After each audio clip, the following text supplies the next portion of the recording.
A beautiful night before the calendar turns to fall, and for two teams hoping to extend their seasons into the fall, a sense of urgency tonight.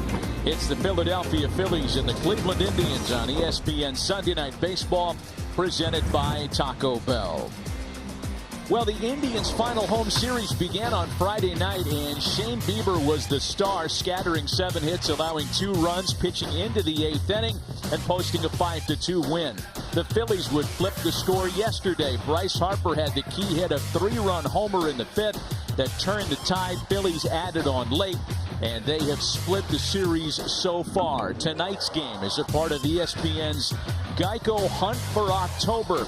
Let's talk about the wild card races. The Rays' home loss to the Red Sox, and Oakland losing big as we speak at home to the Rangers, gives the Indians a chance to pull into a 2-way tie with Tampa for the second AL wildcard spot. For the Phillies, the road's more challenging. Washington lost today, but the Red Hot Brewers won their 4th in a row. Philly is 5.5 back with only 9 games left to play. And if the Phillies are going to climb the mountain, it's all going to be on that man's shoulders, Bryce Harper, who has enjoyed a very good season in his first year of a historic contract. 33 homers, his 3rd campaign with 30 or more. His 108 RBIs establishes a new career high. He has really responded, among others, to Charlie Manuel putting the uniform back on and returning to a dugout spot for the Phillies. Bryce Harper leading the way tonight and hoping for some help and some hot performances down the stretch to get the Phillies into the wild card. For the Indians, it's Francisco Lindor who stirs the pot. Cleveland's won 5 of their last 6, and Lindor's been right in the middle of the fun. He's got a chance. In fact, he's 1 double away from becoming the first shortstop in Major League history to have 3 seasons of 30 homers and 40 doubles. Lindor leading off the outstanding 3-time All-Star and switch hitter atop Terry Francona's lineup card in this series finale tonight. Well, for both the Indians and Phillies, it's a decidedly uphill push to try to catch a wild card seat. Phillies road involves some tricky turns and a steeper climb. Lineups and the opening pitch from Cleveland. Baseball is presented by Taco Bell. Our aerial coverage tonight provided by Goodyear, with superior performing tires that knock it out of the park. Goodyear, more driven. And with that, we welcome you to Cleveland with Jessica Mendoza, Alex Rodriguez, and Buster Olney, Matt Vasgersian. Series finale and our Sunday night baseball finale tonight. And big-time postseason implications to come on what's been a very busy day in Major League Baseball. Welcome to Cleveland. Let's start by talking about the Indians, Jess. It's been a weird year here. They started out first 2 months of the season, looked like they were going to go into punt-sell mode. Yeah. They got hot. They caught the Twins for the division lead, cooled off again, and here they are fighting for a wild card spot. Outside of Francisco Lindor, without this player, they wouldn't be here. Who is that? Carlos Santana. They wouldn't be in the position they're in flat out if it was not for Carlos Santana. He's been their best player because he's been their healthiest player. In a season plagued with injuries, he has been the rock in their lineup. He's had a career season. He was an all-star for the first time. If the Cleveland Indians are in the wild card, it's because of Carlos Santana and what he's been able to do. And for the Phillies, Alex, I mean, every time we've seen the Phillies, and we've seen them a lot this year, we talk about the pressure on Bryce Harper, and here we are running out of schedule. The pressure's never been greater than it is right now. You know, Bryce Harper, for his first campaign, Matt, he's been good, not great. But when you think about it, the good part is he's hit for power. He's driven in big runs. He's played a very good right field. And the shortfall has been the supporting cast. The pitching has been not good, and the health has been a disaster for them all year. With only 9 games left, all hands on deck for Gabe Kapler and the Phillies. Yeah, let's talk about that supporting cast and Bryce as we talk about the Phillies starting lineup tonight, presented by Taco Bell. Cesar Hernandez hit safely in 4 in a row. Realmuto and Harper follow. Rhys Hoskins trying to snap out of an 0 for 15 bats. Clean up. Bruce and Segura follow in the middle of the order. Brad Miller, an ex-Indian who homered twice yesterday. Scott Kingery and Adam Hazley round things out for the visiting Philadelphia Phillies. On the mound for the Indians tonight, who underway with his 19th starting assignment of the year, is the 27-year-old right-hander Adam Plutko. Adam Plutko out of UCLA. He's got a fastball, slider, curveball, and changeup. Someone to watch tonight. Really does a good job of that, getting the fastball up in the zone to get outs. One gone as Hernandez bounces out to first. Yeah, Adam Plutko last started against the Tigers on Tuesday and was one of the many Indians beneficiaries of the season schedule against the Detroit Tigers. If Cleveland gets there, they'll have teams like the Tigers to thank, because the Indians took 17 of 18 against Detroit this year, and they've really beat up on these sub 500 teams all year long. No one has a better winning percentage against those sub 500 teams, and that's including teams like the Astros and the Twins that have also had good records, but the Indians win when they need to against the teams that they should. Here's JT Realmuto now with one away. And that's exactly right, Jess. As a winning team, a playoff team, you want to go out and dominate the teams you're supposed to dominate. And if you can split or win a series against the top teams, you're in good shape. Ball and a strike to Realmuto, the two-time All-Star. He's hit in 5 straight games at the start of play tonight.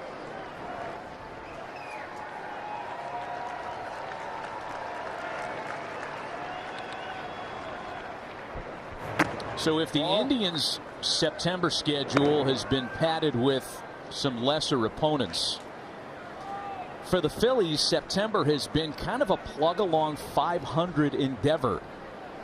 Philadelphia 10-9 so far in the season's final month, as Realmuto gets under a pitch and pops it a mile in the air. They call the ball Maverick. A nice barehanded adjustment made by Ryan Flaherty, who collided with Santana. That looked bad for a moment. And this is Ryan Flaherty's ball the entire way. In the infield, you have priority. The shortstop is the center fielder. Then comes the third baseman. So you have 4 players right now going for the ball. The minute anyone hit Flaherty, everyone should defer to him. Third baseman should catch the ball cleanly. They caught a break right there.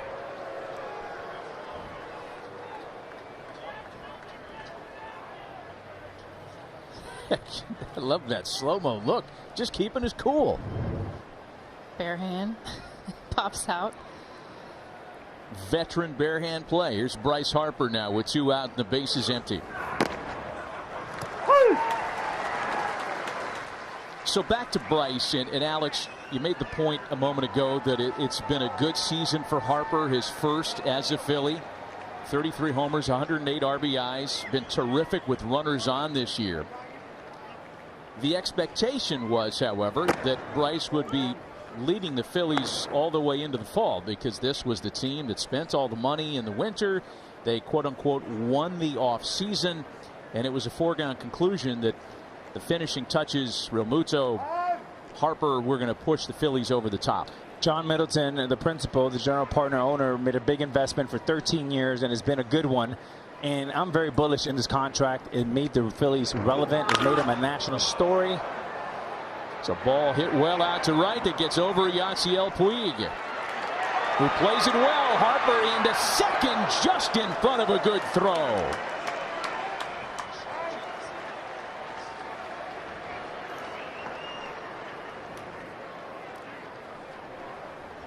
Matty, we talked about an impact player. He takes a fastball right here and does what he's been doing all year.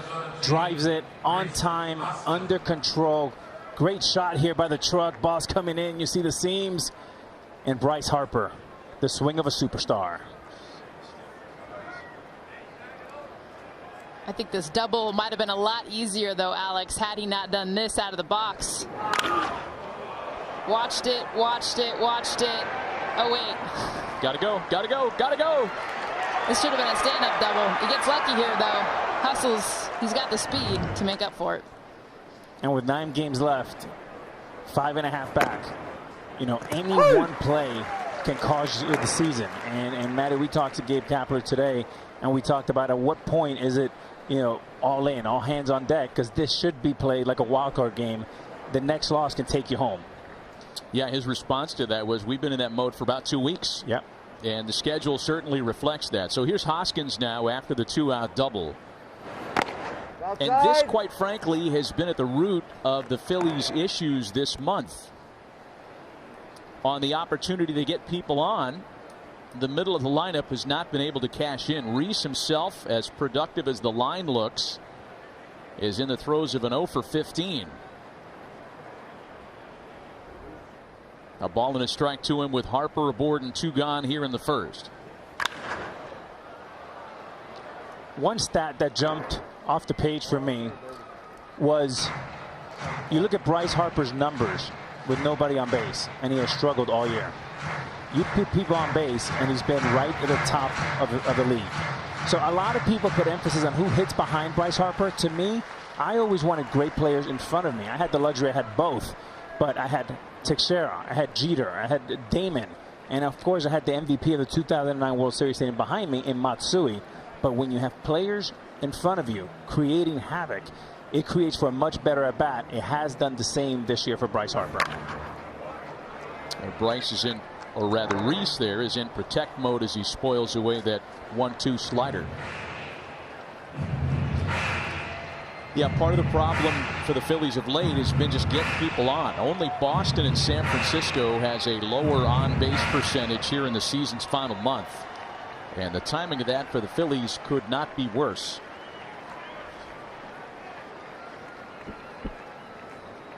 So a ball and 2 strikes on Rhys Hoskins.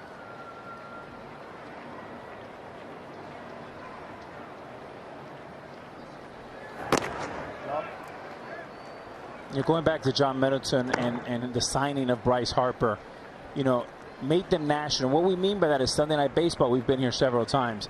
You know, other stations come in and play them on the national platform, but the Phillies, everybody's watching. Everyone's paying more attention to Gabe Kapler. We'll talk a little bit about that later, and the pressures and the demand locally for him. Not so much nationally, but locally, Gabe Kapler receiving a lot of heat.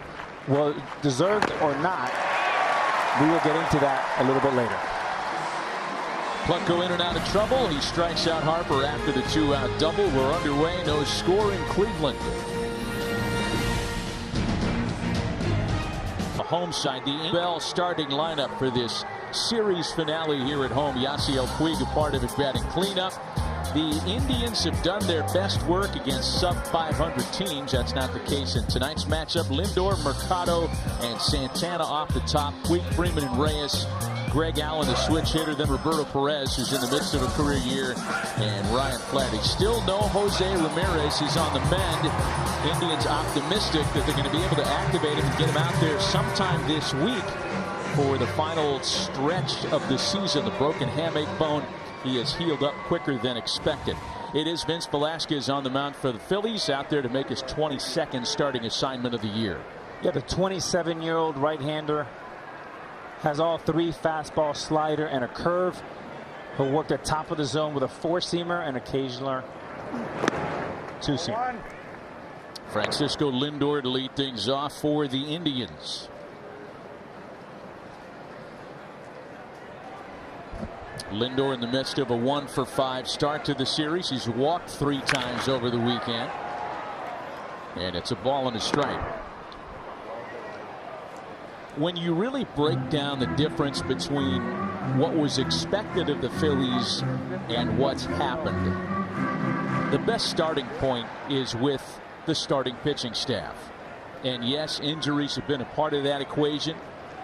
The absence of Jake Arrieta for almost the entire second half of the season. But there have been some younger pitchers that Gabe Kapler was hopeful would step into a more starring role this year to join Aaron Nola, that quite frankly have stayed on that same kind of uneven trajectory this year.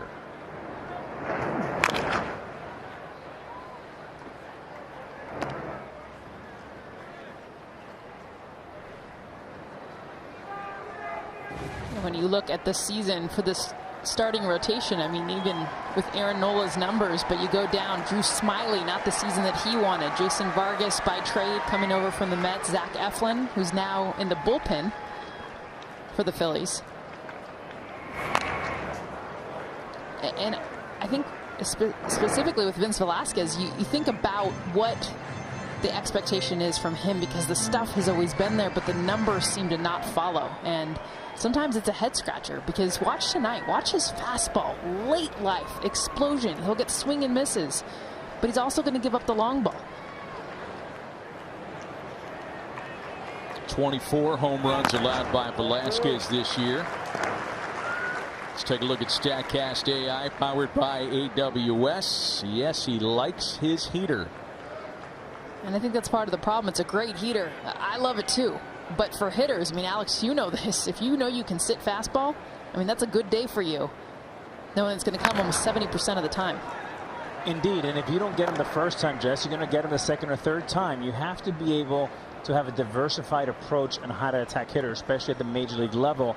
The other thing is he's 27 years old, and I know the game is changing fast, but remember, pitchers are their absolute best at age 30 to 34. Why? Because they need 1,000 innings under their belt to learn and make mistakes. This is a very difficult game. I know the game is getting younger, but you can't expedite experience. Experience comes with time and pain. Velasquez has had a bad experience in each of his last 3 starts, having allowed a first inning run in 3 straight assignments leading up to tonight. Here's his next 2-2 to Lindor, who's just hanging around.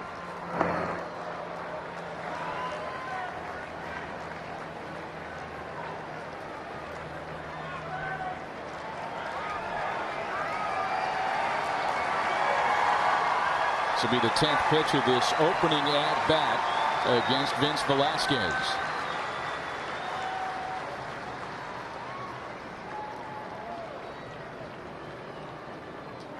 He and Real Muto take a moment to get on the same page, and that one's yanked just foul. His hands, I mean, I know this is a long strike, it's a foul ball, but when you get a chance to just see some of the best in the game, sometimes it's on just a swing like this. It says 94 at his hands, but he gets barrel on it. I mean, the way that his hands stay close to his body and smooth. I mean, that's not even a max effort swing, but Francisco Lindor, one of the best hitters in the game, and that's one of the reasons. Quick hands. And you take that last swing right there, Real Muto should take a mental note, and you had a 94-mile-an-hour cutter, and Lindor hits it for a home run foul. That means the little guys, be careful in. Crowd the big guys like me. The little guys stay low and away, and if you miss, fly ball to left field. So all the way to a full count now, as this bottom of the first opening plate appearance gets longer still.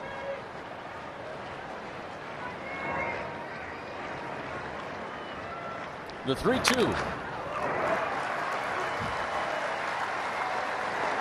And you look at this 12th pitch at bat, and talking to Tito Francona and what a great manager he has been. Lindor is a great player and is a microcosm of who the Indians are. They're not going to go away easy. In the first at bat, 13th pitch coming up here for Lindor.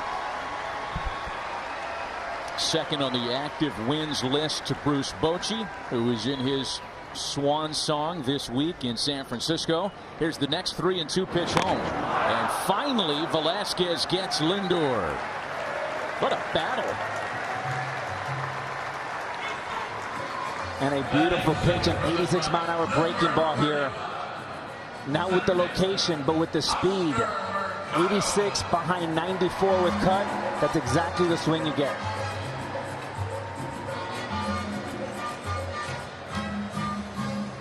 That's such a good look, too. The view of Lindor, because that pitch, same tunnel, Alex, is that fastball he hit foul for a home run. Difference is 8 miles an hour slower. It may go 0 for 1 in the scorecard, but with an exclamation point, because that's a big at-bat, a team at-bat. So one gone now for the center fielder, Oscar Mercado. Mercado's been great down the stretch for the Indians. He is a big part of Cleveland's late push. And again, a win tonight for the Tribe means they will pull into a 2-way tie with Tampa Bay for that second of 2 American League wildcard shares. Mercado's hit .329 this month, 3 homers and 13 driven in. And he hit one out there yesterday. That wasn't quite that far.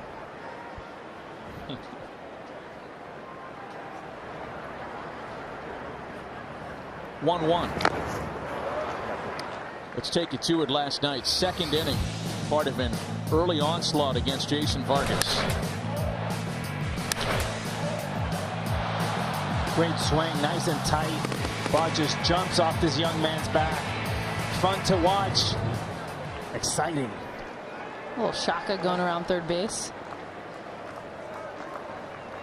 Not a coincidence that the Indians heated up around the time they finally summoned Mercado from AAA after a big spring. He opened the season in the minors. And it's still a ball and 2 strikes to him. Remember, we had an Indians-Braves game in April, and we were all kind of curious about the lineup construct. All kinds of left-handed hitters. There seemed to be a disconnect, right? I mean, not only did they turn it around in terms of performance, but the Indians really changed their mix during the season. Indeed, Matt. And if you think about it, they only have 3 starters tonight that were in the starting lineup on opening day. Lindor, Santana, and Perez. And Matty, when you think about, they've always had great right-handed hitters here, going back to the Manny Ramirez and Albert Bells in recent years in Napoli and Encarnacion. You always need right-handed thunder in the middle of the lineup to break up the lefties. Injuries being a big part of that, of course. This year, guys, the Indians have played 11 different players in the outfield. Yasiel Puig, Fran Reyes imported in at the deadline to help fix that right-handed quandary. 2 big right-handed power hitters. 2 balls and 2 strikes. It remains to Mercado. Were the guys in the Indians dugout just looking up to see if in fact that foul ball got out of the ballpark? Because I thought there was a chance that 2 pitches ago Mercado did a Mike Laga and would hit one foul and out of the stadium. That was close. Did you ever do that? Probably not. It's the kind of nonsense that I really respond to. Here's the next 2-2 pitch. Back-to-back strikeouts for Vince Velasquez. And Judge, you talked about how great of a fastball he has, and he throws it a bit too often. It's been the slider. First the 3-2 slider, and now another one here. Back-to-back strikeouts. 86-mile-an-hour slider in the first one, 84. So not only good location, but mixing up the speeds. Very good. Well, and going high with the fastball, low with the breaking ball. Changing those eye levels. Gabe Kapler told us if Vince Velasquez, all he's got to do is locate that fastball up consistently. 2 guys for Carlos Santana, who takes the first pitch he sees into the left center field gap. Santana satisfied with a well-struck 2-out single.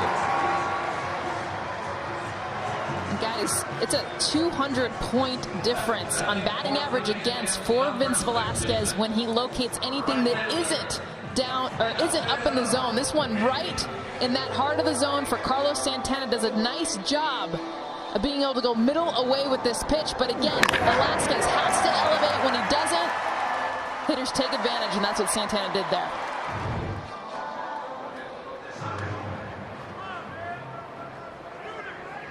So the 2-out single keeps the inning alive for Yasiel Puig. 12 foul balls already, and then the rocket base hit by Santana. And early on, as a team, if I'm sitting there with the Indians, here's what I'm thinking, Jess. I'm thinking the goal should be scoring runs, but tonight it should be any pitches thrown. Let's get that pitch count up and get into that mediocre Phillies bullpen. Puig makes it a close play at first, but it's a scoreless start to the ball game for Vince Velasquez. On to the second, no score in Cleveland.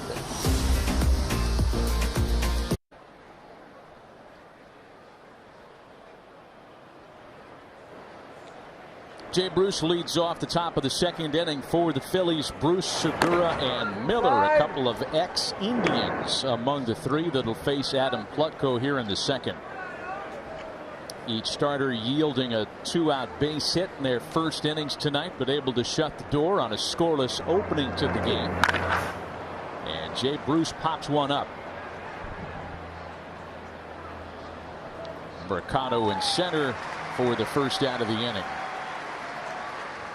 cannot believe we're on to this time already. The postseason begins on Tuesday, October 1st, a week from this Tuesday, with the National League wildcard game on TBS. We have the AL wildcard game the following night on ESPN, streaming live on the ESPN app. All MLB postseason games broadcast on ESPN radio. And I guess we're getting a little bit closer to figuring out a matchup, despite the Oakland A's being beat up today. They've got a lead for the first wild card share, and again, as we've talked about, for the Indians, a win tonight, and they pull into a tie with the Rays for the second spot.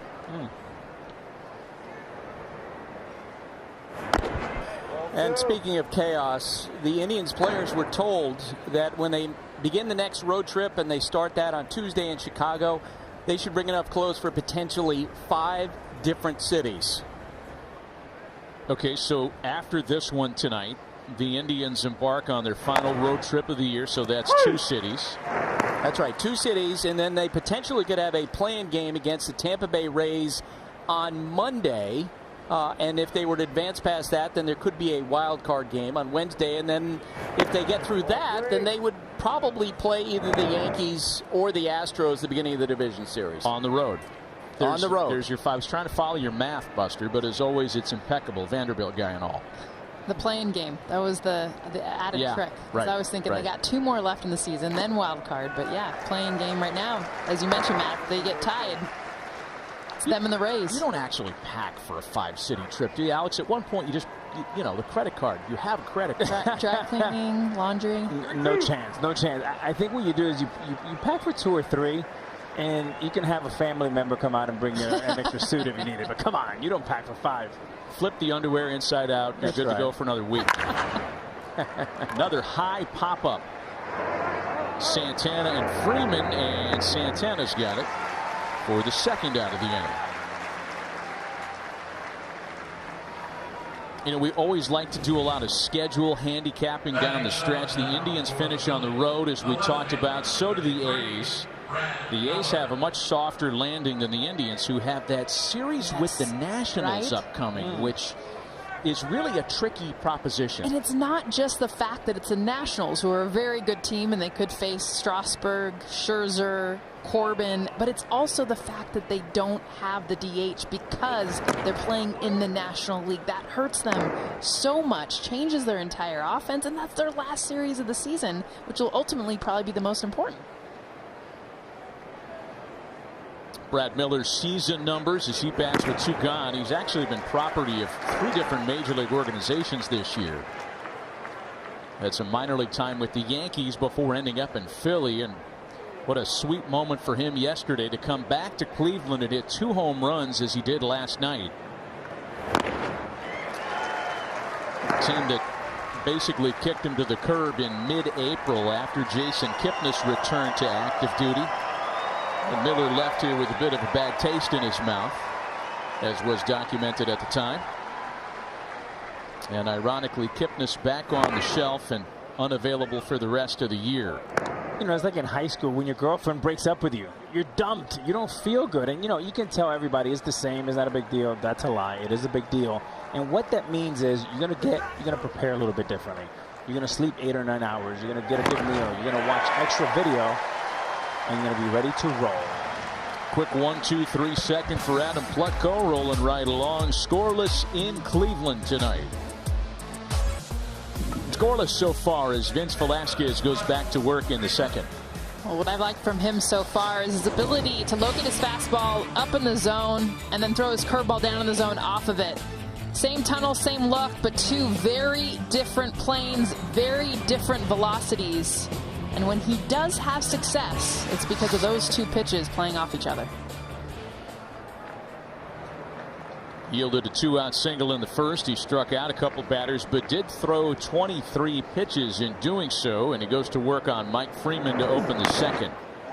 Freeman, Reyes, and Allen, 5, 6, 7, part of the Cleveland order.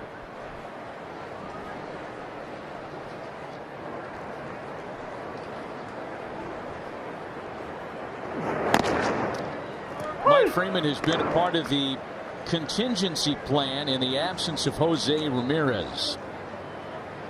A plan that the Indians will hope to have abandoned this week, with Ramirez coming back off the broken hamate bone that cost him better part of a month. Broke that bone swinging the bat in a late August game against Kansas City, and it came at a time when he had finally heated up.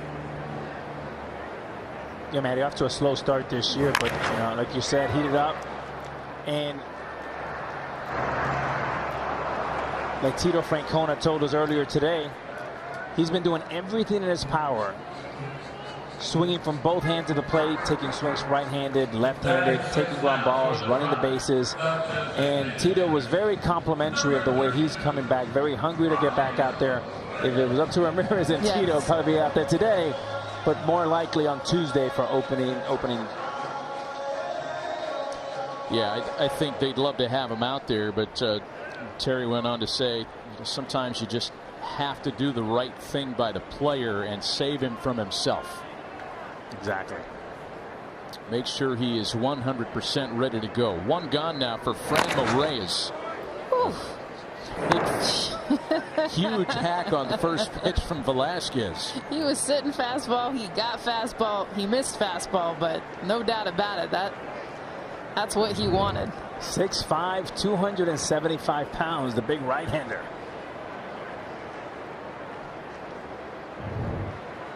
Big power and a big presence. He has been a clubhouse favorite in San Diego and in Cleveland in his young major league career. Has a singing voice and a personality that keeps people smiling and humming along during the course of a tough year. Good singer is always important to have in a long season. Got to have one, right? Got to have one. On those bus trips, you get off the plane, it's 3 in the morning, somebody's got to grab the mic. Now talking about Mike, we had Mike Cameron back in Seattle, and I'm telling you, the greatest time of the season was the 30 minutes from the time the plane landed to the hotel. And not only was he funny, he was like Eddie Murphy, kind of mixed in with like Prince. He was really good. Too. He can do everything. Ball and 2 strikes to Reyes. Who was the best singer when you were on the Yankees on that team? You said every team's got to have a singer. Oh boy, that's a great question. We're pretty stiff with the Yankees. We're like a bunch of Goldman Sachs guys in suits. Shocker. Yeah, we're pretty stiff. Wow. Finally, some transparency years later. The real we find out that they weren't out there just singing every night. Last game of the year. Full count, 3 balls and 2 strikes on Reyes. But in true honesty here, when Johnny Damon came over to our team, he changed the culture. And he brought a boombox, and he had a lot of fun. And, Steinbrenner made him cut his hair and shave. But the fun is exactly what we needed. A.J. Burnett did the same thing, and off we went. Another full count from Velasquez. It's payoff pitch home. High in the air the other way for Harper. And out number 2. By the way, the long inning is not a new thing for Vince Velasquez. His average of over 18 pitches per inning this season is the 3rd highest among pitchers with at least 100 innings of work.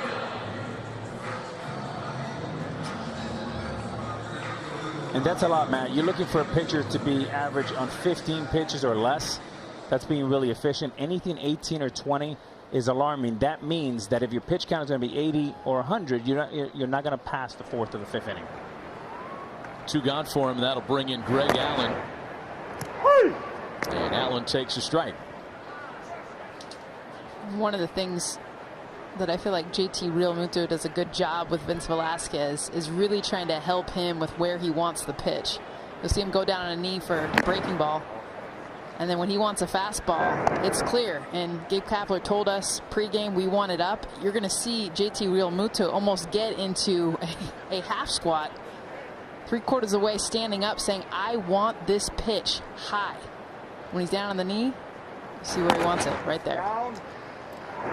Really trying to exaggerate for Velasquez, because location is everything. And you could say that for any pitcher, but Velasquez even more so. And that's how, Matt, I feel like they try to eliminate those 18 pitches per inning by getting him to hit more of his spots. 2 balls and a strike to Greg Allen. 2-2. As a hitter, I would actually always sneak a peek because you can actually see the knee of Realmuto. It's pretty obvious what's coming. That's a hanging breaking ball, but for Vince Velasquez, it's either going to be breaking ball or fastball. You see knee with Realmuto, you know it's coming. You see him elevated, you know it's a fastball. He doubled up on the breaking ball. Allen fouls that one away, and it's still 2-2.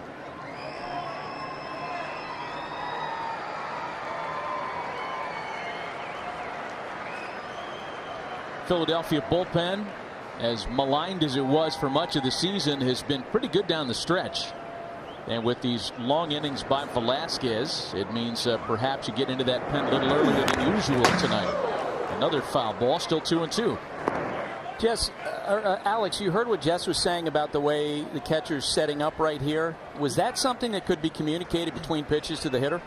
It could. I mean, anything could, especially if there's so much turnover now, Buster. The answer is probably no, but you know, I played with guys that I played for 5, 6, 7, 8 years, and you can almost speak without speaking, right? And you have to be very careful, especially if you're doing it so early that it gives too many people an opportunity to help you.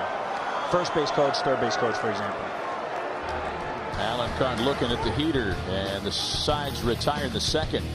Funny who you might run into in the men's room in the outfield. Oh, hey, Adam, I'm Vince. I'm going against you tonight. Yeah. Did you wash your hands, bro? Good luck. In St. Inning, Christian Vasquez, 3-run homer against Ryan Yarbrough. Red Sox would win it 7-4. The Rays have a 3-game winning streak snapped. They've won 3 straight, each of them coming in extra innings in walk-off in their last turn at bat, that is.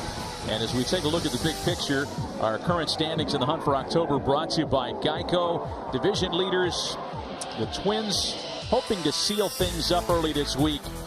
Wild card is a 3-team race. Cleveland knows they have an opportunity with a win tonight to pull even with Tampa.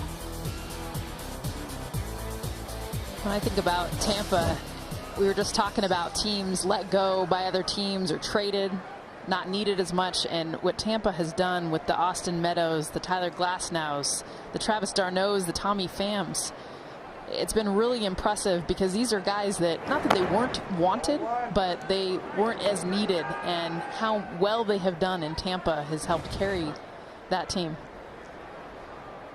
to 90+ wins in 7 of the last 12 seasons, and they don't get as much the attention because they haven't gotten far, even though they've won a ton of games. But because they're out in the East, I mean, it's Yankees, it's Red Sox. That's who you hear a lot about. Tampa Bay goes quietly, but I'm curious who starts that wild card game. I mean, Blake Snell's back. I don't think it matters. He gets in? I don't think it matters for them, right? Because they're going to be out quickly in the bullpen? It's going to be, the whole staff might work in a wild card game. Yeah. Good point. Yep. Because, yeah, Snell's back. He'd be like the opener, like 2 innings. Glasnow's back. I mean, they've got a pretty good front 3 with Charlie Morton, but I mean, we could see somebody go out there for 1 plate appearance to open the ball game, and then the bullpen door swings open a dozen times. It's a strike to Scott Kingery, leading things off here in the 3rd. Kingery, Hazley, and top of the order, Cesar Hernandez.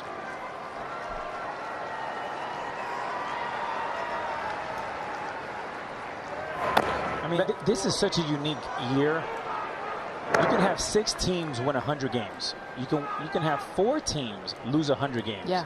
You're either flying first class or strapped out to the wing somewhere. Yeah, but a lot doesn't get the 100 win teams you hear about. The 100 loss teams, I mean, this is record breaking on both ends. We're seeing more teams lose more games than we've ever seen before. And we could see teams like the Cleveland Indians win 95, 96 games and not even make the postseason. Here's Adam Hazley now with the leadoff hitter aboard. Matt, this is going to be music to your ears, but the wild card team, potential wild card team that really interests me are the Oakland Athletics. Look, we've been talking about how if you're the Astros, you're the Yankees, you want to get home field advantage. To me, it might turn out to be better to be in 2nd place because the Athletics have been playing so well down the stretch. And look, they've won 6 of the last 8 games against the Astros. They've beaten the Yankees 4 out of 6 games. If Oakland gets through that wild card game, that may be the team that nobody wants to face, considering how their pitching has come together. Well, they started play with a wild card number, a magic number to clinch a wild card spot, rather, at 5. And again, they finish up the regular season on the road. Setback today against the Rangers, but the A's kind of remind a lot of people of the 03 Marlins.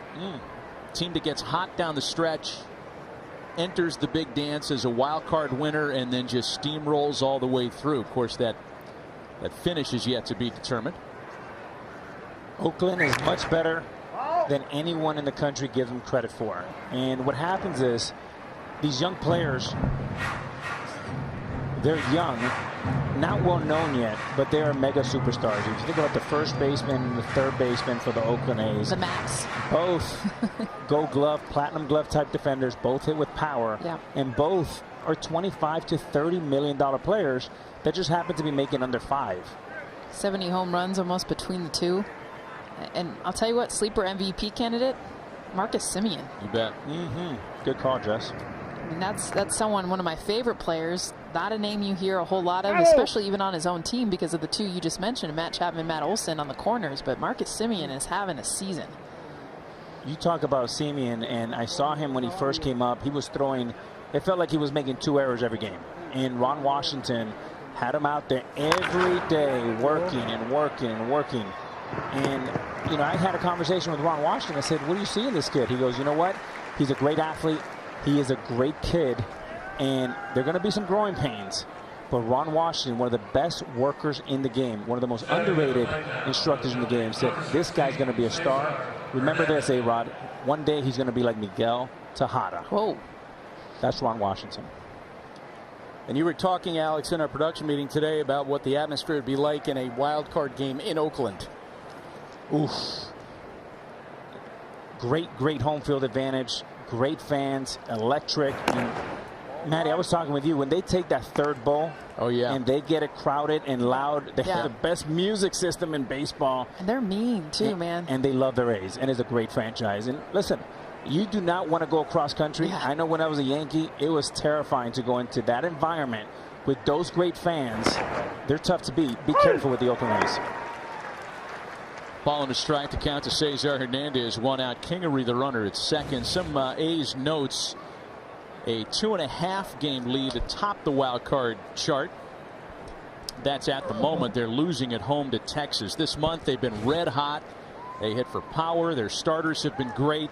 And considering that a lot of that rotation's been assembled during the season, it's really quite a story. Homer Bailey's been very good for them. Tanner Roark. And by the way, the Oakland A's will be on ESPN this week. More Major League Baseball action coming up on Tuesday. The Indians and White Sox, their series opener at 8 Eastern. Mike Clevenger gets the ball against Hector Santiago. And then Wednesday, it's the Yankees at Tampa and Oakland at the Angels. A doubleheader Wednesday right here on ESPN. All right, Manny, might not matter for Oakland either, but who do you have as their starter? I mean, I think it's WtchMNw or Mike Fiers. I mean, between those two. Yeah, I think WtchMNw finally gave up a run last night. I think WtchMNw is the guy. 3 in 23 innings. Yeah, you open a division series with Fiers, Minaya, and then Luzardo. Like, they're set up. Counts 2 balls and 2 strikes on Cesar Hernandez. Matty, question for you. If we go to Oakland, do you have your green sport jacket already pressed? My old Charlie Finley Masters champion jacket. Yeah. Just a fly ball out to center field for Mercado. He makes the catch. Tagging up is Kingery, and he'll get third on the second out of the inning.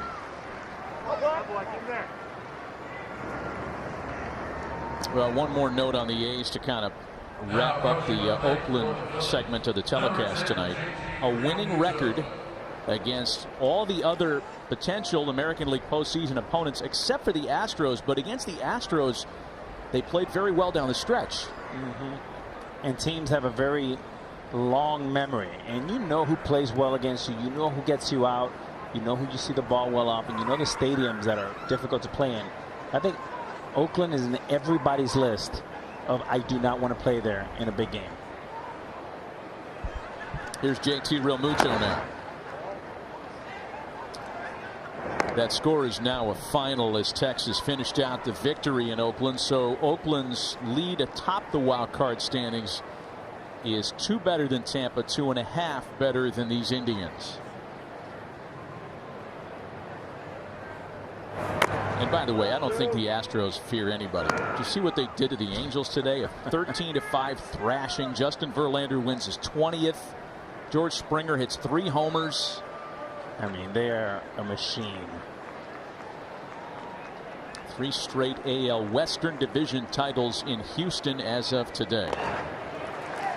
2 balls and a strike to JT Realmuto.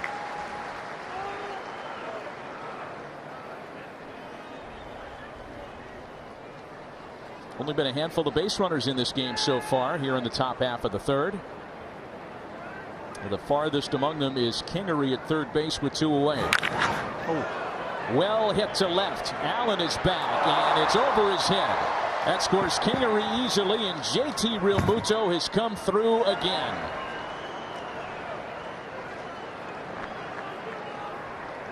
And a clutch hit for Realmuto, taking a 2-1 fastball, 92 miles an hour, right down Broadway. And a perfect swing, head down, not trying to do too much, getting that foot down early. And a big double for the Phillies. Greg Allen so close, making that jump and catch there at the end. That ball was smoked, though. Yeah, that was worth selling out on, as Greg did.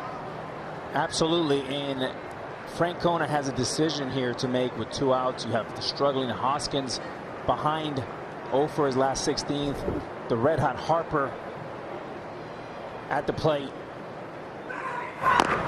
You can pitch around him, or you can make it very easily. I would be looking at Francona right now because you can see the 4 fingers come up really quickly.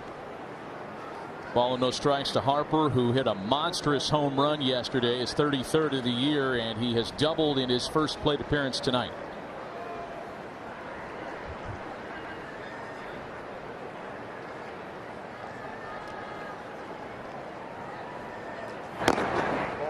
Two and 0 now. And to your point, Alex, I would be very surprised at this point in particular if Harper sees anything remotely close to a strike. Yeah, and I don't like messing around with hitters this great. You tell a young pitcher, hey, pitch around this guy. All that means is try harder, and you're going to make a mistake, and it can be 3-0 really quickly. Just put him on base if that's what you're thinking.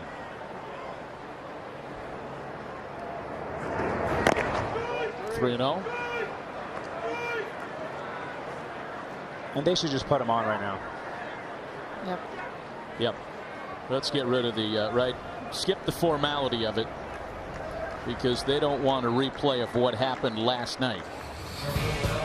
And it was a slider. It was a miss right into the zone of Bryce Harper that he absolutely crushes. And I mean, I was at a restaurant last night. Everyone in the restaurant stopped what they were doing, because that's the kind of punishment that Bryce Harper will do on a baseball.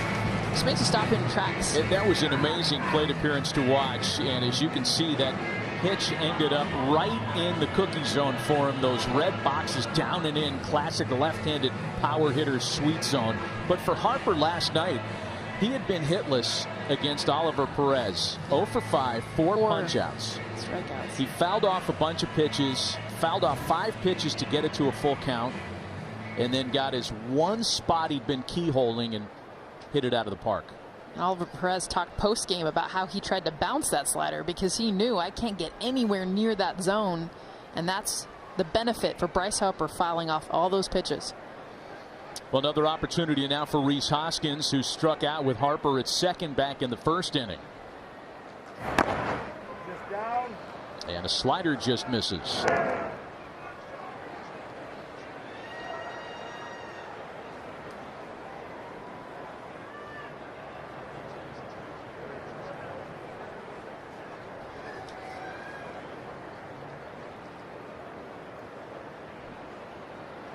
And listen, everyone in the stadium knows that Hoskins has been going through a hard time. You're hitting behind Harper. That's a tremendous responsibility. He wants a big hit here in the worst way. Sharply hit to third. Good play by Flaherty to prevent any further damage. The Phillies settled with 1 in their half of the inning.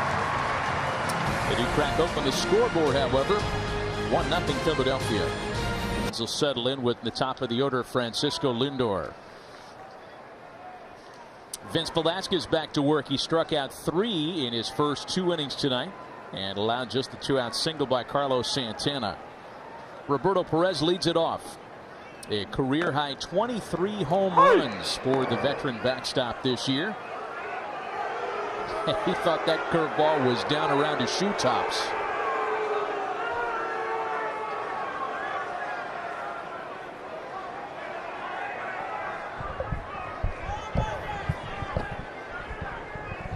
Always erring on the side of diplomacy as a catcher.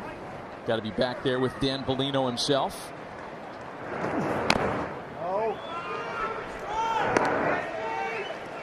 It's a nice story on the year that Roberto Perez has put together in this morning's Cleveland Plain Dealer, talking about his AL catcher ranks. 3rd in homers, 5th in RBIs, and that from a guy that used to have an all-glove, no-bat tag on him. Ball and 2 strikes. The all-glove part stayed true as well. No pass balls. The top caught stealing percentage among American League catchers.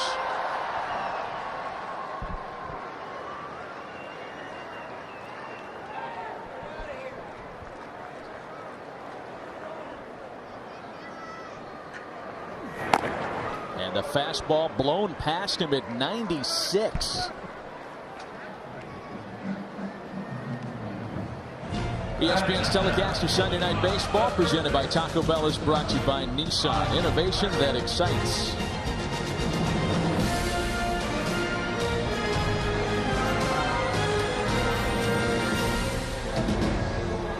Phillies excited to see Vince Velasquez top velocity tonight on that last pitch, and now it's Ryan Flaherty, the third baseman.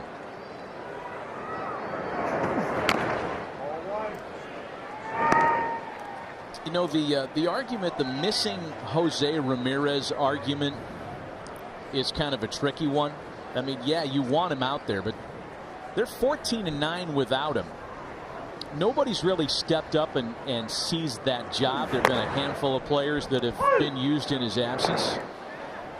It's just ironic that Cleveland has won without one of their best offensive players the last month. Well, and they didn't when they were missing Francisco Lindor early in the season. They struggled. It was a clear difference in their start to the season, which is really ultimately why they're in the hole now, because they've one of the best records the last few months and what they've been able to do. But missing Lindor early affected them. Ramirez, I feel like at this point, though, you look at the long list of guys they've been missing. I mean, they've learned how to play without their star players. And Corey Kluber, I mean, there's been so many players within this roster that have gone down, and they've still won games. And sometimes, Matty, sometimes numbers are tricky. They're simply a better team with Ramirez, especially late, especially in leverage situation. The guy hits for power. He's a switch hitter.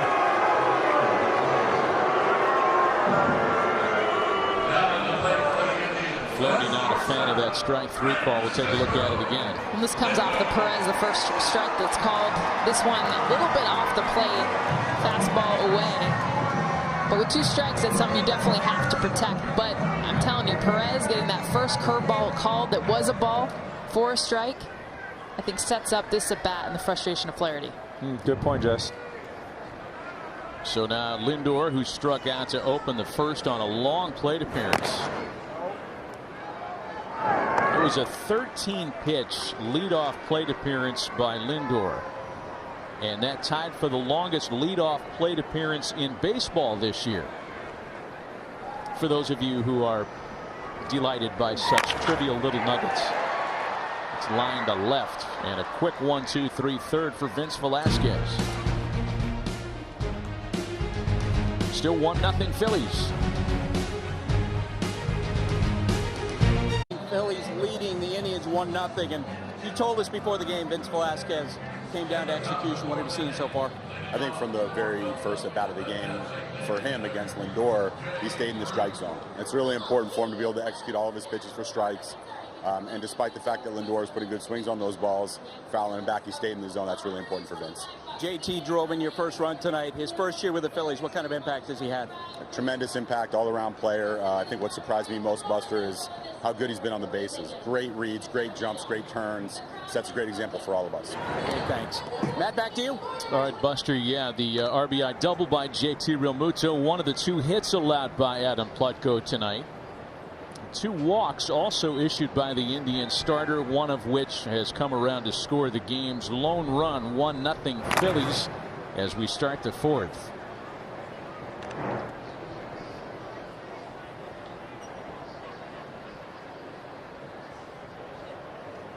Jay Bruce, one of the kind of home stories in this Phillies-Indians series this weekend. Finished out the 2017 season here in Cleveland. He was a part of that great team that won 22 in a row in the second half of the year. 2 balls and a strike to Bruce. Bruce, Segura, and Miller here in the 4th for Philly.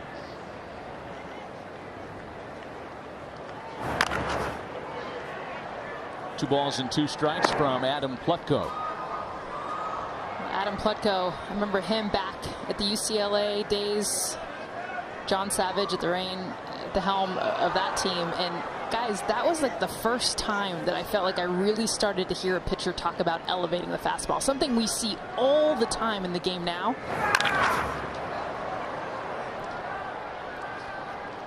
Fly ball out to left center, handled by Mercado. Yeah, you mentioned his time at UCLA, part of a pretty good staff in 2011. My goodness. Plutko came out a couple of years later as an 11th rounder by the Indians in 2013, but Trevor Bauer was there. Garrett Cole was there at the same time. And part of the philosophy, guys, back then for UCLA, and they ended up winning it all, was elevating the fastball. And I remember thinking, a lot of people were like, that's crazy. A lot of guys will hit it more out of the park. You want to keep the fastball down at the knees. And that was something that Adam Plutko via John Savage gave him the confidence. He started doing then, and it worked for them. And remember, this is a guy not throwing 95, 96. He tops out at like 91. But the idea is to get hitters to chase up and out of the zone. And of course, as we know now, with a lot more swings that are launch angle, trying to get underneath, that works. It's known now. But back in 2010, guys, to hear a pitcher, and it was Adam all the time, and John Savage, his coach, talking about elevating the fastball to find success. Yeah, and talking about great pitching, Bauer 5th in the league in strikeouts, and Cole #1. These guys are the real deal. And again, another great product out of UCLA, who, by the way, was down 32 in football and won last night. Yeah, where did that come from? A little soft liner out to Puig for round number 2. Matty, I'm watching a lot of Sports Centers on Saturday night. I'm with you. I'm with you. 2 gone here in the 4th. Well, Adam Plutko is a guy for whom control is paramount, and his manager told us that before the game tonight. How about this for a nugget? Coming into the night, Adam Plutko had walked 1 leadoff batter all year. What happens in the 3rd inning tonight? He walks Scott Kingery, and he ends up scoring. It's a lost art. I mean, control is kind of what made Greg Maddux, amongst many, many things, is to control, not beat yourself, and that's been a huge asset for him this year. Ball 2. 2 balls and no strikes to Brad Miller. What's crazy is actually UCLA didn't win it all when they had Plutko, Garrett Cole, and Trevor Bauer. It was after Cole and Bauer left that they won it all in 2013. And Plutko tonight, watch Roberto Perez behind the plate. Watch where he's set up. This is that elevated fastball. Again, 92, 91, the miles per hour you're going to see. But look at the location. Look at Perez and where he wants it. Every pitch, top of that K-zone. And that's where he has so much success, guys. And we see it across the game. I get it, but Plutko has been confident with that for years. And it's been a huge part of his game. Yeah, and you see 91, 92. When you pitch up and in and you crowd left-hander, especially with movement cutting in, that 91, I'd rather hit 96 straight than 91 up top. There's another good fastball there, 3-1. Dots the inside corner, glove side. Very tough pitch to hit. Now 3-2, he can do whatever he wants. He can go up or he can go down. Gets back in the count, shakes off his catcher once. And he makes Brad Miller lose a bat. Still the full count.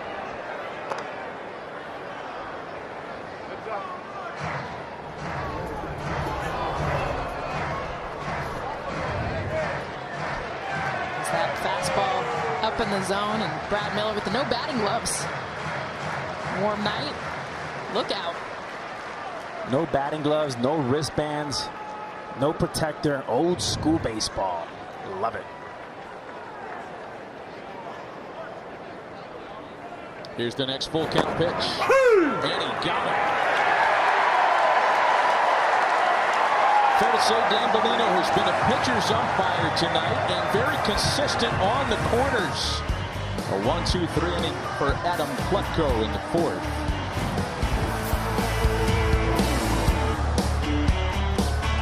Oscar Mercado, Carlos Santana, and Yasiel Puig for the Indians, a team that has cooled off a bit over the last 24 hours or so.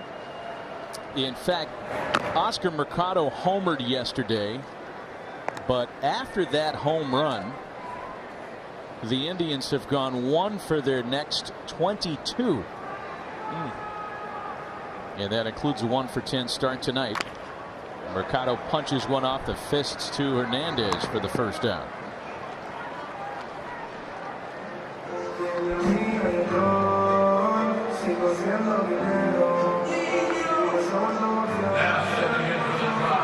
Aerial coverage tonight provided by Goodyear with superior performing tires that knock it out of the park. Goodyear more driven.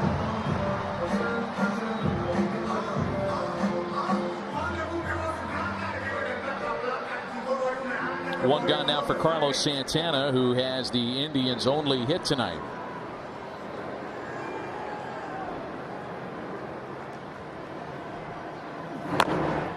There have been nights like this for the Indians, and most of them came early in the season. But Cleveland has endured 12 games this year with 3 or fewer hits. It seems almost impossible in this day and age of enhanced offense. There's the second of the night for Santana. He doesn't seem to be having any trouble tonight.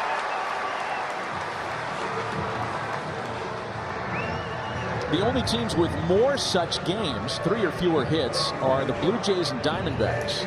Teams not in a position to secure a postseason spot.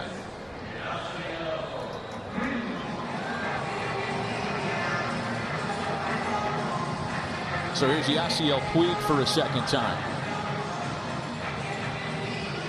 Carlos Santana has been terrific, and I know speaking to him, he told me how much more comfortable he feels coming back home. He said, "Poppy, I just feel great here. This is home. I like coming to the ballpark. Look at this place. It's beautiful." And Francona mentioned that he's been so great partly because he's hitting line to line. What he said was a lost art. He's hitting, line to line, hitting with power, and his power has increased, and his not has been at the sacrifice of batting average. You saw that with the first at bat in that last single as well. Being a good hitter and not trying to do too much. Oh. Yasiel Puig sends a rocket to center field. It gets over Adam Hazley. Santana to third. Have you ever seen a single hit harder than that? No.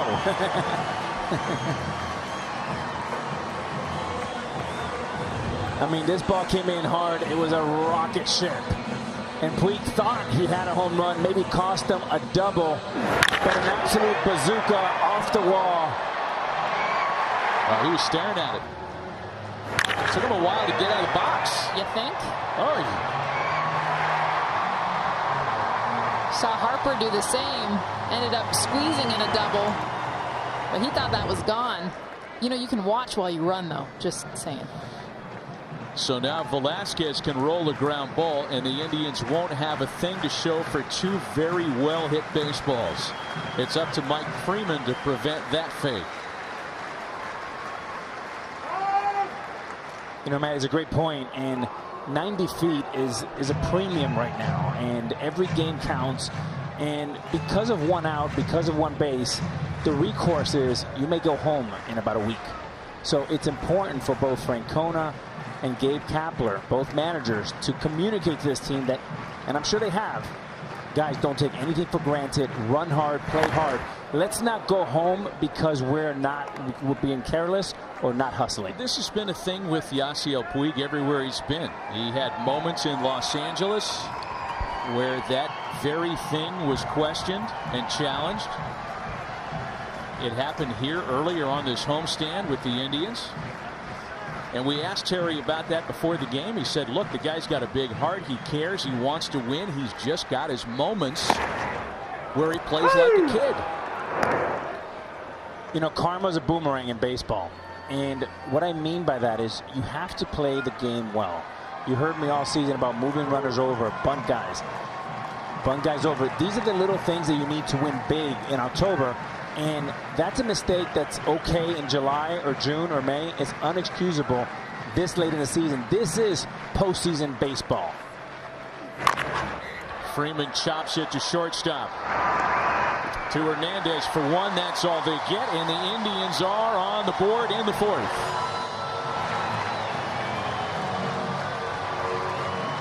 And good hitting here. Not all good hitting has to be a home run or a double. I mean, this puts the ball in play. He chops it the other way, does the job, get the run in, and then hustles. RBI at bat, and a good one for the Indians. One of the things that Terry Francona talked to us about Yasiel Puig was his hope is that because they have veterans led by Carlos Santana, that those players rub off on him instead of the reverse.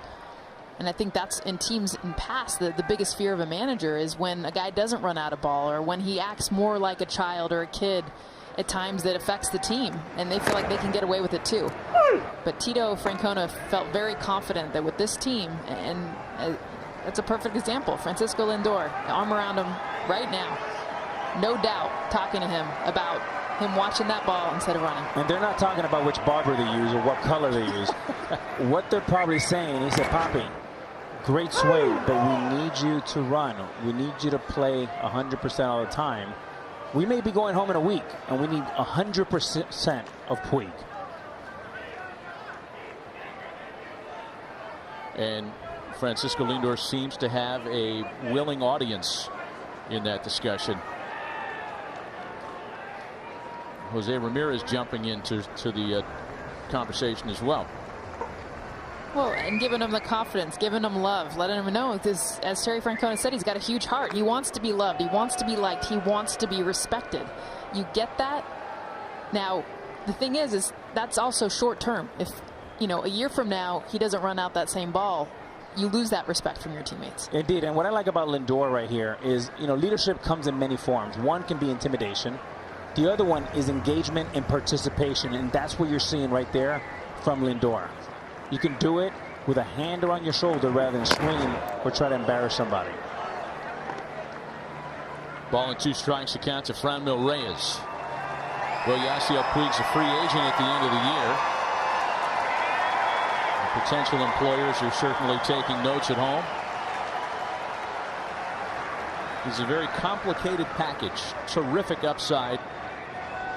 Huge power. Freeman runs, pitch is swung on and missed, and that will retire the side. Indians do get on the board. We played 4 complete to the tune of a 1-1 tie. The Phillies tied 1-1. We saw the good in Yasiel Puig. He hits a ball to the wall. Instead of first run, we saw the not so good making his second base. Yeah, you know what? At least he didn't run into the out. Again, that's, you know, sometimes you got a chance to make something worse. Didn't do that. Freeman puts the ball in play. We get the run, so we'll take it. Seen Jose Ramirez running around here the last few days. How tempting was it to get him in the lineup tonight? I think it would have been a mistake. As much as we want him, I think the best way I can say it is you can't just do it when it's convenient. You got to do the right thing. And the right thing by him is wait until Tuesday.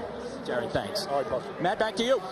Yeah, they are ticking away the hours before they can get Jose Ramirez back on the field Tuesday for the beginning of the final road trip of the year for the Indians. So 1-1 ball game as Cleveland ties it up in their half of the fourth, and here in the fifth it'll be Scott Kingery, Adam Hazley, and Cesar Hernandez. Adam Plutko retired the side in order in the fourth, and it's a 1-1 count to Scott Kingery opening the fifth.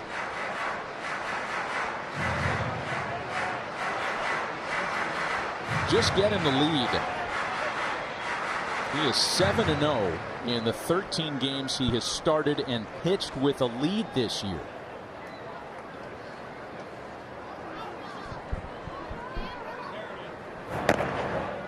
Two and one.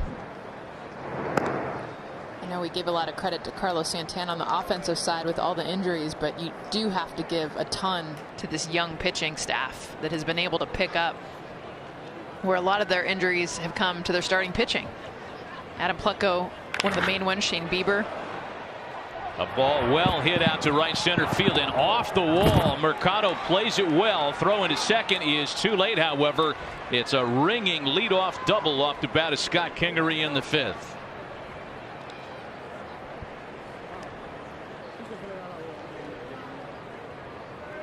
Good hitting here. Fastball away, hits it away. Head down behind the ball. Not trying to do too much. And a ringing double. Comes out of the box hard, hustling all the way. You got to get this guy over to third base. Third double of the ball game for the Phillies, and now it's Adam Hazley.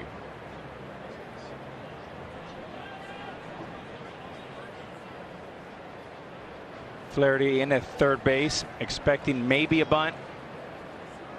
But one goal here is get Kingery over to third base.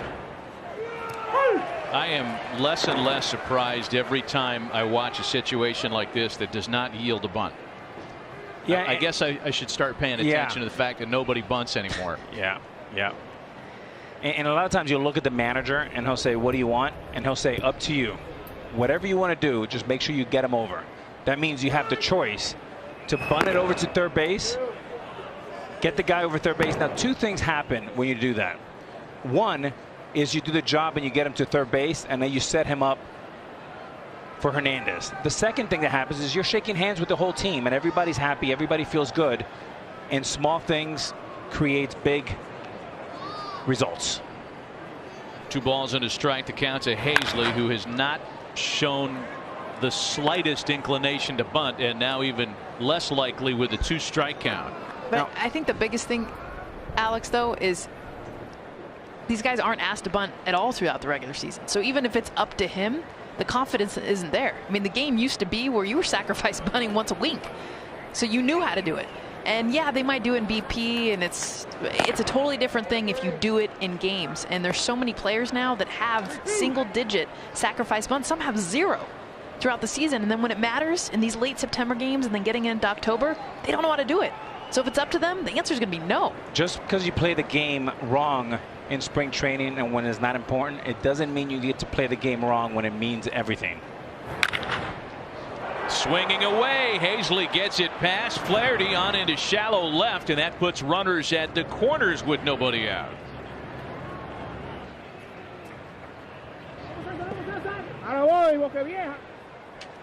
And Plutko in a little bit of a jam here with runners at first and third, nobody out, and the top of the order due up for the Phillies.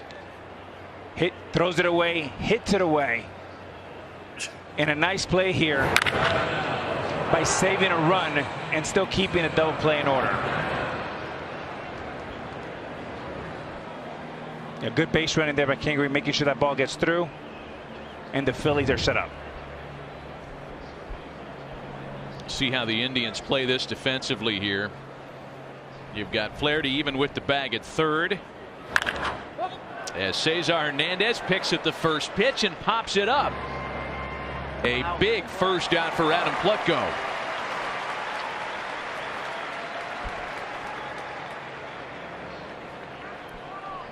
Well, speaking of postseason baseball, it is right around the corner. As we know, baseball's brightest young stars take center stage. Major League Baseball postseason starts October 1st. Go to MLB.com/postseason for the full schedule. Here comes Terry Francona. He had Carlos Carrasco up in the bullpen, as we saw a moment ago, and he's not going to wait around any longer. One of the great stories of this season is that of Carlos Carrasco. We'll tell you about it when we come back in a 1-1 tie. July 9th, a part of Cancer Initiative. Carlos Carrasco and others who were battling cancer honored between the 5th and 6th innings of that game. What was initially a somber moment turned into a celebratory one as Carlos joined his 4 teammates playing in the game and Terry Francona on the field. At that point, his future was rather uncertain. He has made a recovery after being diagnosed with leukemia in June, began throwing bullpen sessions shortly after that All-Star game appearance, went on a AA rehab in August, and got back to the big leagues here in September. What a great story. The crowd responding, which he will get every time he appears here in Cleveland.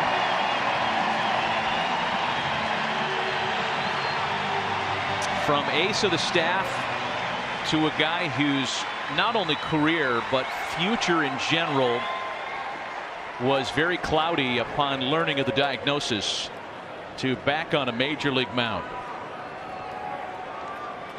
And in a tight spot here with runners at the corners, 1 away and a 1-1 tie. First pitch to JT Realmuto, fouled away.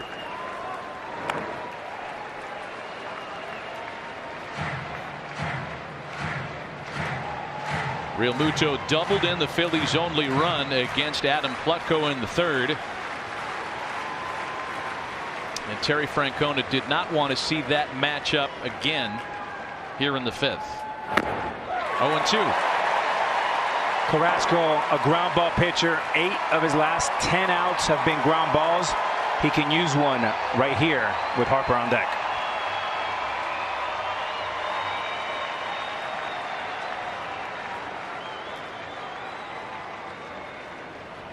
Bryce Harper waits next with runners at the corners. The 0-2. So it's been 8 relief appearances for Carrasco since coming back. First of which happened on September 1st. And yes, he's blown a save in there. He's given up some runs, but it's the big picture that has the Indians and Carlos and his family so happy just to be out there in uniform again. 2-2.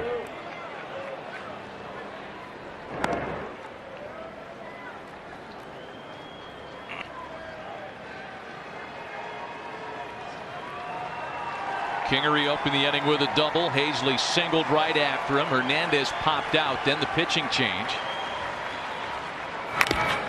The ground ball to short. Lindor to Freeman. The quick turn. They get them both.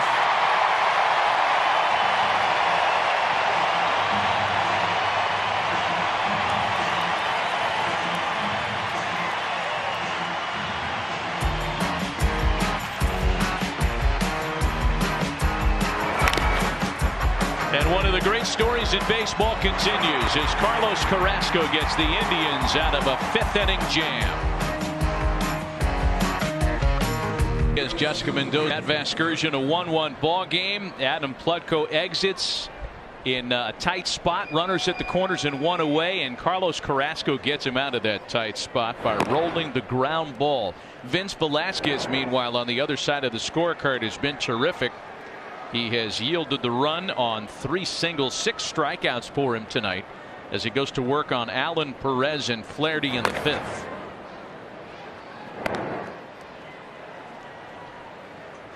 But there are certain moments that you just take away from a season.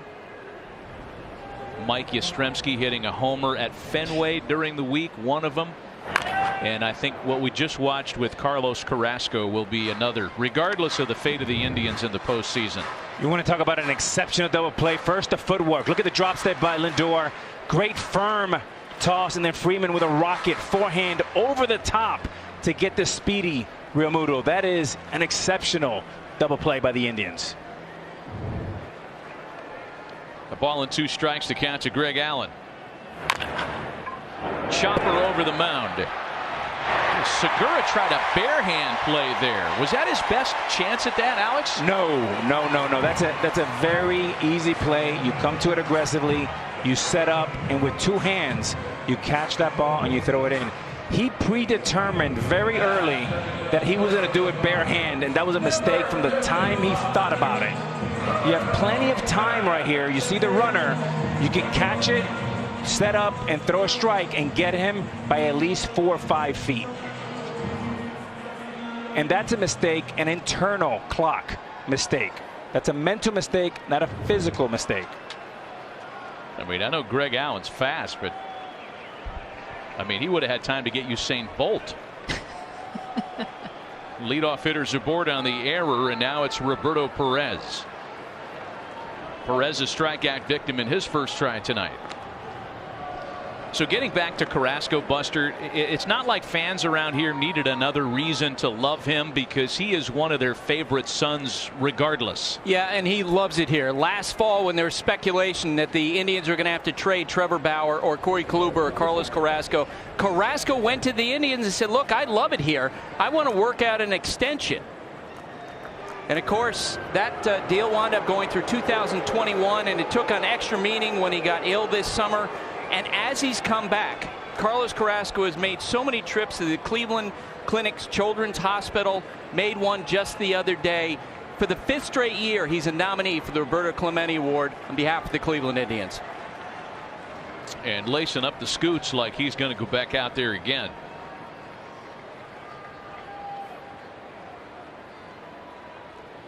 Yeah, Matt, that double play allows him to come back for 1 more inning, indeed. One of those trips that Buster talked about came on Friday prior to the game with the Phillies. Visited kids with cancer at the Cleveland Clinic. Handed out T-shirts and spread some goodwill, something he has done throughout his career as an Indian.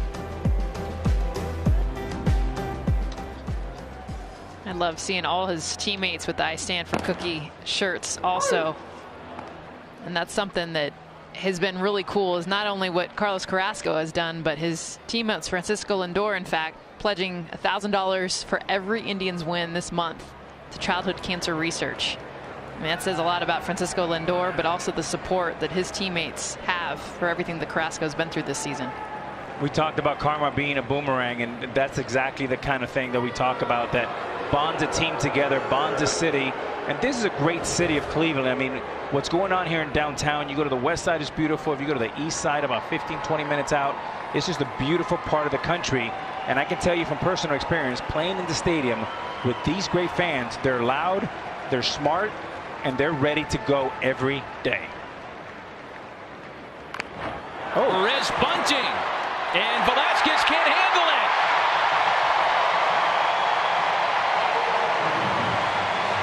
We just had our funeral services for the bunt, and Roberto Perez just brought it back to life. Well, I love the bunt because it makes the opposition make a play. Twice this inning, the bare hand has not worked. And if you youngsters, if you're watching out there, use your glove. That's why you have it. You only use your hand on an emergency situation, or unless your name is Omar Vizquel. Scored that as a sacrifice and an error. The second error of the inning by the Phillies. Phillies had made such dramatic improvements on the defensive side of the scorecard, but some of those same old problems surface here in the 5th tonight. Now I want to ask you, Jess, because you're kind of more the new school and you represent this new group that never likes to bunt. You just bunted right there. So what, you go for the 3-run homer, or do you try to bunt again? Well, I'm not against bunting, but in this case, and I think it's situational, I think the numbers would say that you got to go for the 3-run homer. The 3-run homer? Now it's the number 9 hitter at the plate. All due respect to Ryan Flaherty, he's not renowned for his power. He hit 19 in the minors this year. Yeah, it's not Jim Thome. I mean, Flaherty's a nice player, utility, moves around well. But to me, it's very simple. You just bunted. You have momentum. Take another small bite at the apple. Put more pressure on the D. Forget about the 3-run homer. Forget about it. It's not going to happen. Bunt the baseball. But he bunts it back to the mound.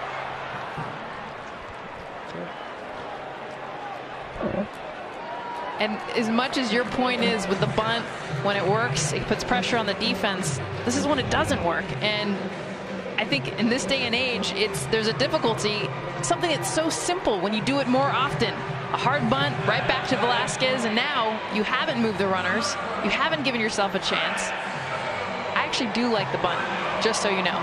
But I do feel like there's somewhere in between the new school and old school of when you bunt, when you don't, when you hit, and when you don't. You like the bunt, but if we're going to be full confession here, I don't like the launch angle. No, I'm just kidding. But, you know, what he did wrong there, he just poked at it. And what happens just if you don't practice it, if you don't have a dress rehearsal, if you go to Broadway, there's a dress rehearsal every day. The same should be done in baseball mentally and physically. First and second with one gone now for Lindor, who bounces a first pitch to first base. Hoskins has a hard time with it, but recovers to get it over to Velasquez. And that's the second out of the inning. This has been the strangest half inning. There hasn't been a ball hit out of the infield yet. There's all kinds of traffic. Well, they're 0 for 2 with their hands. Now they're 0 for 1 with the glove this inning. And they just can't get it. 0 for 3, Alex. 0 for 3. All right, so second and third, 2 gone for Oscar Mercado. And Mercado's been very good in situations just like this in his rookie year. A .312 batting average with runners in scoring position. He's been great down the stretch in September.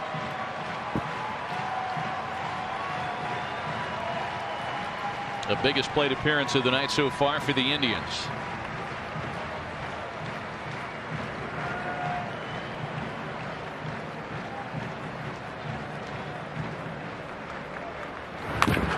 You know, Mercado is not the flashiest of the group, and it's a robust group of American League rookies this year with Yordan Alvarez of the Astros, the likely rookie of the year in the junior circuit, Vlad Guerrero Jr., Eloy Jimenez, Bo Bichette. Don't sleep on the contributions by Oscar Mercado. He's been really good since coming up from AAA. 13 home runs, a .281 average, the big home run last night. Sneaky pop. And confidence. You keep on hearing that about him and his approach to the game.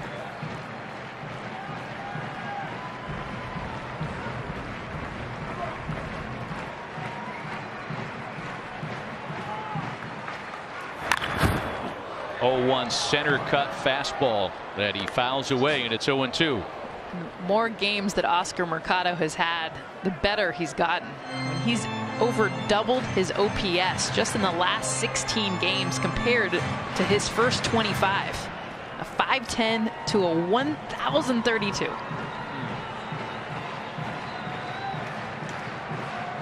Cleveland handed a gift this inning.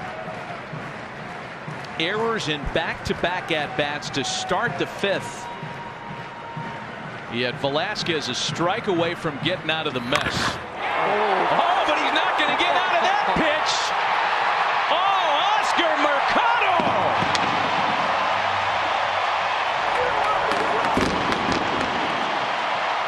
It took the rookie to make the Phillies pay for the miscues.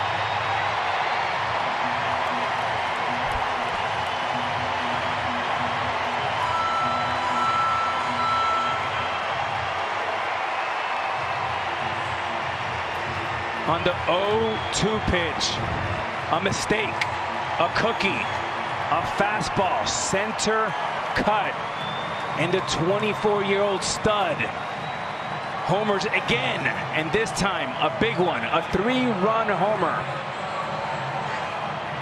Short and sweet.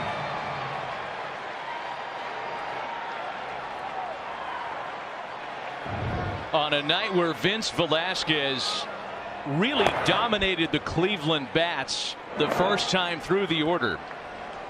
So do I win if the 3-run home run comes 2 batters later? You're going to hang on to that, aren't you? Okay. We'll give it to you. Well, we've seen it all. 2 balls and no strikes to Carlos Santana. A successful bunt, a failed bunt, errors, and then the blast.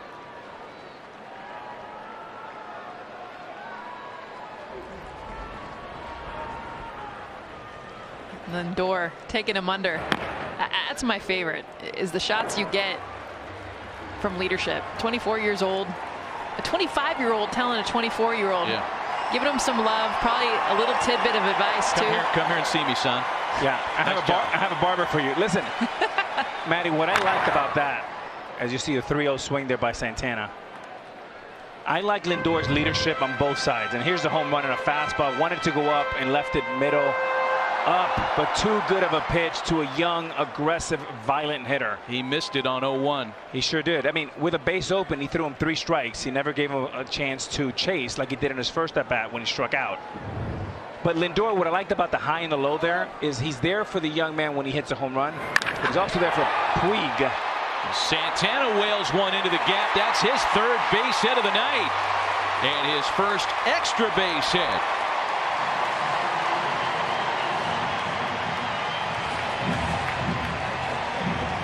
Santana looking very hitterish, very comfortable at the plate.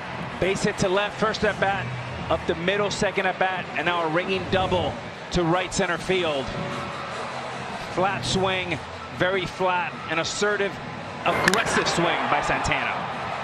His manager nailed it, spreading the love to all fields and showcasing that tonight. A hit to left, center, and now right center for Carlos Santana. And that's going to be all for Vince Velasquez. 6 strikeouts through 4, but in the 5th inning, a completely different story. First Philly pitching change of the night, and we'll be right back. Away from getting out of a mess, but the rookie Oscar Mercado cashes in a 3-run homer to give the Indians their first lead of the night.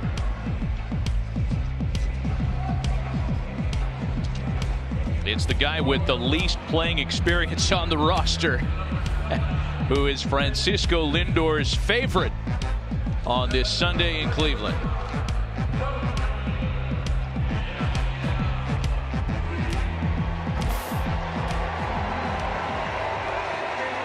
Stay right there. Lucky spot. Phillies go to the bullpen for the first time tonight. Nick Vincent takes over for Vince Velasquez after the Santana double with 2 out in the inning. And this is the matchup that the Phillies want. Nick Vincent for Yasiel Puig. When you circle the matchups from the bullpen for certain hitters, this is one of the ones. Nick Vincent, a lot of fastballs, sits around 90, and a cutter.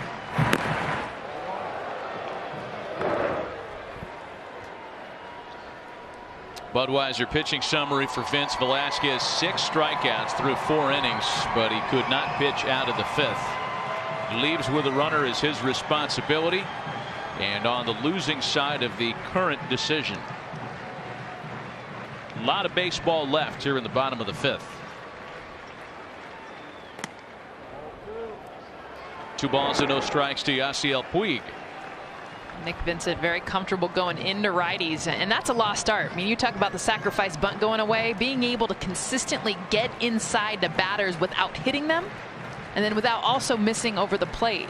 And that's, if you're going to find a zone for Yasiel Puig, it's coming in with the fastball. Indeed, Jess, and if I was a pitcher, I would too, because with the way the balls are flying out this year, your margin for error is so small inside that when in doubt, just go low and away. And now Puig has a chance to really keyhole him here on top. 3 balls and no strikes. Carlos Carrasco staying hot. And he will have the green light here, so be careful. A 4-pitch walk from Vincent here in the 5th. Well, that may have been the matchup the Phillies wanted, but it wasn't executed to the Phillies' advantage. And the 8th batter of the inning digs in Mike Freeman.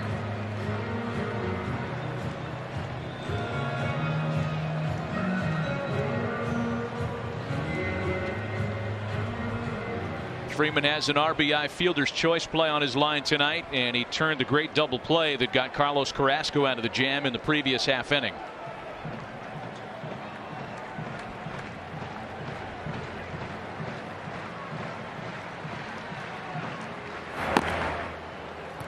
A total of 1 home run in his first 3 years in the big leagues, and Mike Freeman has hit 4 in limited opportunity with the Indians this year.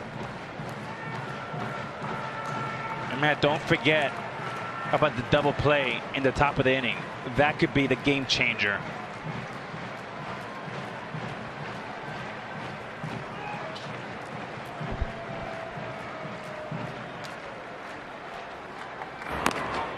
A ball and a strike. I think Vincent does have a bit of a reverse split. Numbers better against lefties. So I think also the idea with Puig, of course, but knowing a lefty and Freeman following him. And the reason for that, Jess, is the cutter. Even though he throws 89, 90, it plays up. There it is right there. Bouncing ball will get the Phillies out of the inning on a close play at first. Freeman made that a lot closer than it should have been.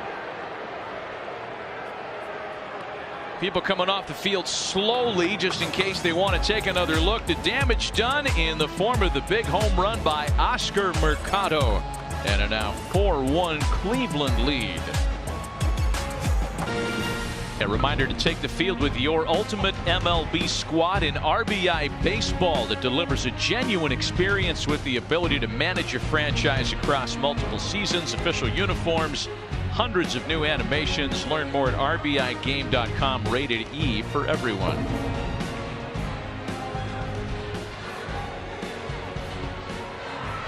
Well, that last half inning gets an A rating from the Indian faithful watching Oscar Mercado's 3-run homer.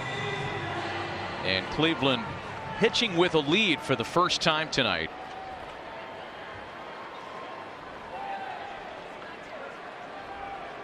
It'll be Harper, Hoskins, and Bruce as Carlos Carrasco goes back to work here in the 6th.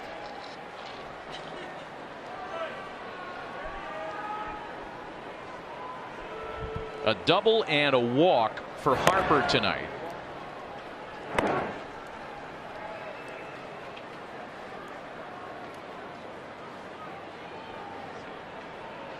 Bryce has seen his share of walks this year for sure, as that was certainly the case throughout his days in Washington as well.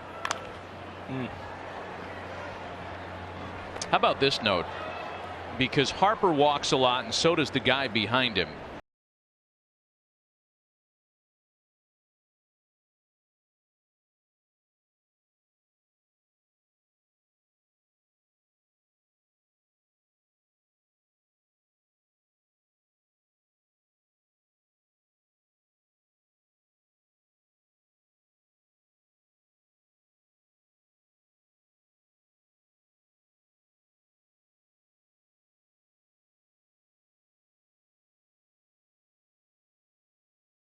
Both 26 years old. Now, put the emphasis on who's hitting 1 and who's hitting 2. McCutchen went down. It was a game changer for them in a negative way. But you have a horse right there, and you have 2 horses. Build in front and build behind, and the Phillies are not far. So here's Hoskins now 0 for 2 tonight and 0 for his last 17. 0-1.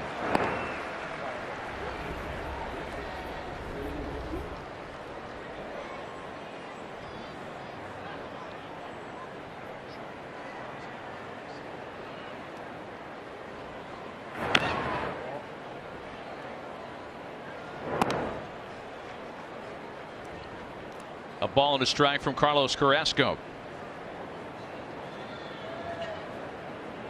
Hoping to give the Indians some crucial bridge innings tonight. Brad Hand pitched yesterday.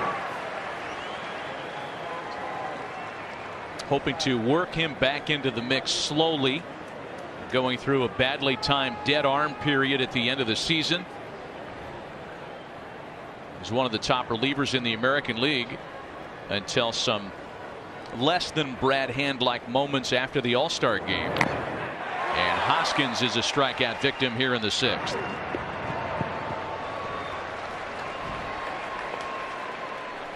And with Bryce Harper, there's a lot to like.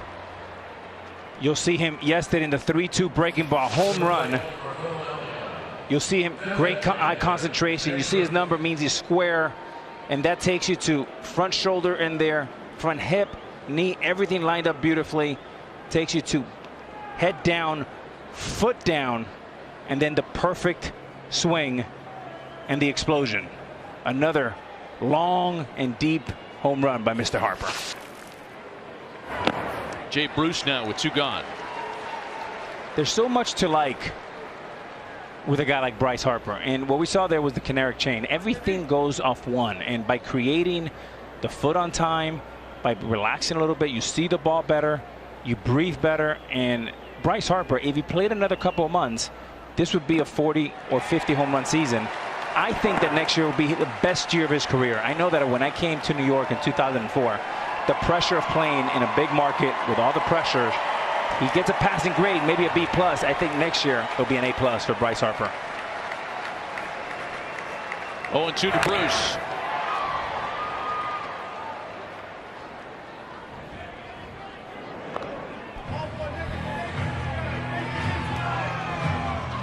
Well, you mentioned the pressure, though, Alex, and I think one of the things that you wonder about is Bryce Harper's he's used to pressure, but the pressure that he brings, there's 24 other guys on this team.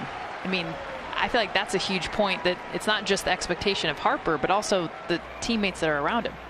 That's a great point and a great question. You know, I always knew that when I was in Seattle and I went to Texas or went to New York, I knew what the zoo was like because I was the zoo. But my 24 Don't teammates, feed the animals. my 24 teammates were not used to answering questions every day. Hoskins is a bad day. We're all watching because we're there to watch Harper. And as a result, that could be good or bad. Swing and a miss by Bruce puts an end to the 6th. 4 up, 4 down for Carlos Carrasco. And more on the A-Rod Zoo when we come back.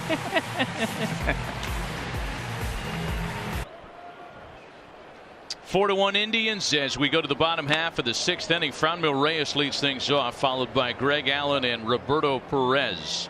Nick Vincent continues in relief for the Phillies. Big turning point tonight, the 3-run homer by Oscar Mercado in the 5th. Inside. Reyes 0 for 2 so far tonight.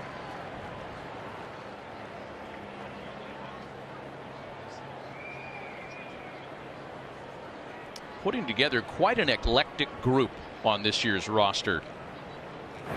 As you think about all the nations represented, nice play at third by Scott Kingery, and there's 1 gone. Oscar Mercado is wearing a microphone for us, by the way, and this is how he celebrated the 3-run homer.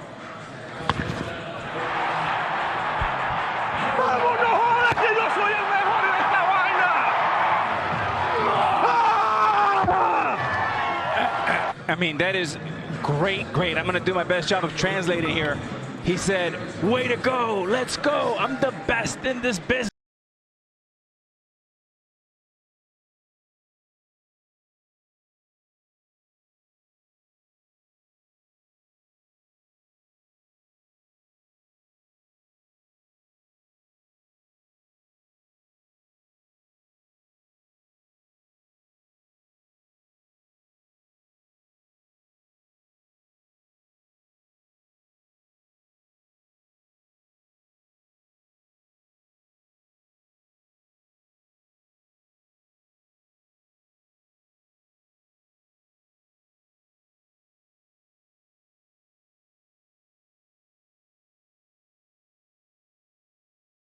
The back to prove it, or he's proving it with that hit, and I love the confidence, and that's who he is. Show Indeed, it. Indeed.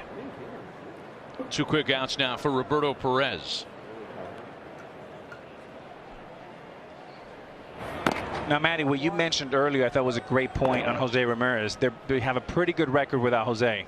Now, you can make numbers say whatever they want. If you get Mercado, Lindor, and Ramirez, you may be that much better. It's an exciting time for the Indians and a dangerous team if they get into October. Well, if they can hang on to this one, they pull even for the second AL wildcard spot. So far, so good in a superior performing to the park. Good year, more driven. Such a great night for baseball.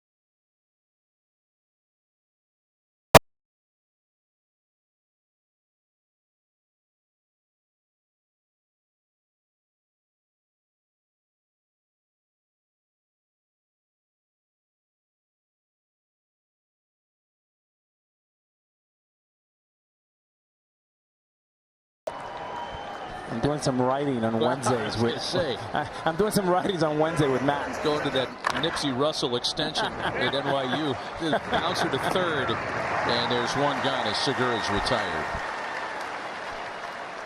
You go back the top of the 5th inning, and you got to give credit to the Indians and sticking with their best stuff. Adams let go that elevated fastball. This is 1st and 3rd. Nobody out. That's the first out. Carrasco comes in, and it is slider city. And Perez, think about the call. Back to back to back sliders to get out of the inning. The huge double play to end it. But Roberto Perez, Carlos Carrasco sticking with the best pitch in the game plan. Brad Miller trying to bunt. He ends up popping it up. And there are 2 away. And one more note with Perez. You got to think about this. Runner at third base, okay? 1st and 3rd. And he's calling those sliders. Did you see the blocks he was? He has not had a pass ball all season long. And he's given his pitcher the confidence. Give me your sliders. Give me your best pitchers. I got you. And that's exactly what Carrasco did. Yeah, he is en route to a Gold Glove type season behind the plate. Again, with the combination of 0 pass balls, the caught stealings. He's caught 37 would-be thieves this year. And here's Scott Kingery now with 2 gone. And that's a perfect example, Matt, just of Realmuto getting all the accolades and the great publicity as he well deserves. But Perez may be as good, if not better. His numbers you just mentioned are incredible. And it gives a sense of confidence to the pitchers. This young Indians pitching staff that's bold, yes, that's good, that's confident. A lot of that, give Perez credit. The shot into the corner. That's going to chase Puig. Scott Kingery having a fine night at the plate. His 2nd double of the ball game.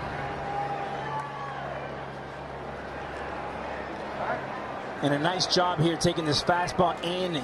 You'll see him inside out in his ball for his second.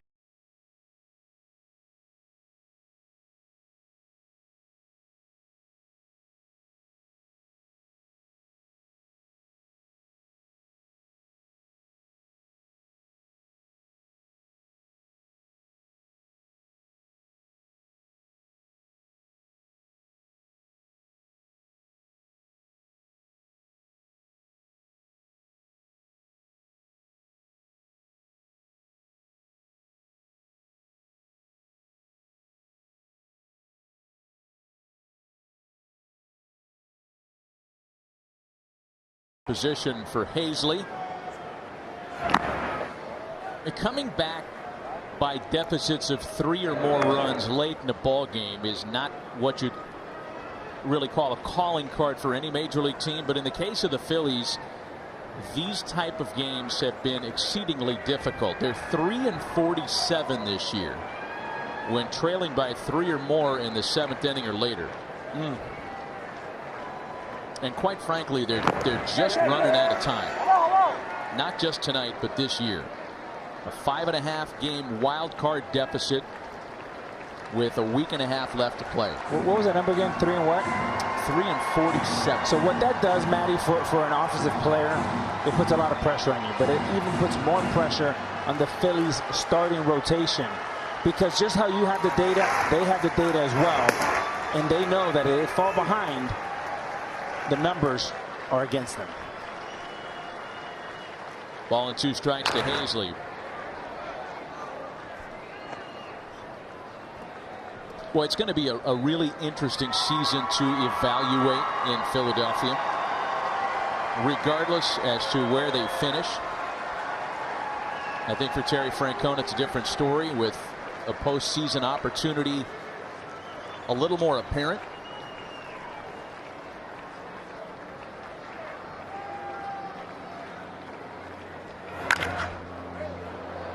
And I think how much Terry Francona gets credit for putting them in this position. And we've mentioned the players and Carlos Santana with the offense, Francisco Lindor coming back, but the injuries that they have sustained. And the Yankees and Aaron Boone get a ton of credit for that. That's been headlines across Major League Baseball. But for Terry Francona, the injuries that they've had and how he's kept his team afloat this entire time,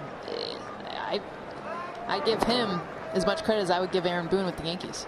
Yeah, Jason Kipnis is the latest to be lost by the Indians. I mentioned Jose Ramirez, Francisco Lindor earlier this season, Corey Kluber, Clevenger, Carrasco, Salazar. There's your starting rotation. All of them hurt this season. And the swing and a miss takes care of Adam Hazley. 2 1/3 scoreless by Carlos Carrasco. Still 4-1 Pride.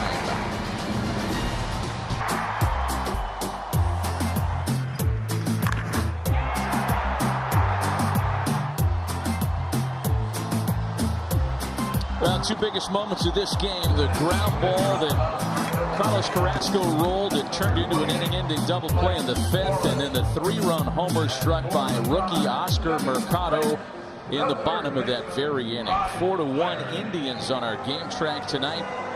At stake, a win for Cleveland that would put them in a 2-way tie for the second AL wildcard spot. And if the score holds, a loss for the Phillies, that would be very close to signaling the end of the line for any postseason hopes. Pitching change for Philadelphia. Right-hander Mike Morin takes over in the 7th.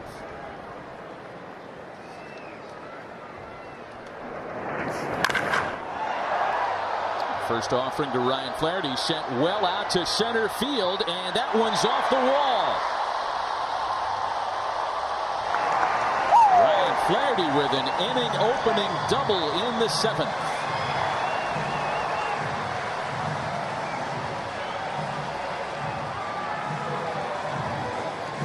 And a great swing here, taking the breaking ball, staying inside of it, not trying to do too much. An impressive shot to left center field off that 19-foot wall in left center field.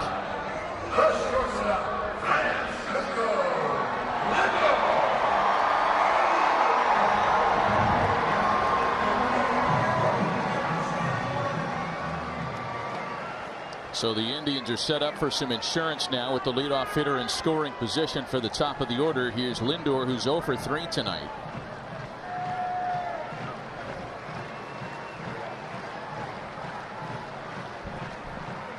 Indians who played such great baseball down the stretch, trying to finish business tonight, make it 2 out of 3 in their final homestand of the year. There's a rocket past Hoskins.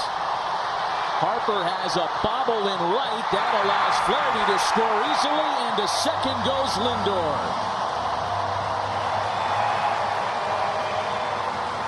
Action on back-to-back pitches. There's a lot to like here with Lindor. He does 2 things great. He pulls the ball to get the guy over to third base, and then the base hit drives in the run. But the right approach, getting the head out, and comes out of the box hustling, capitalizing on Bryce Harper's mistake, and takes second. Great baseball all the way around for Lindor and the Indians.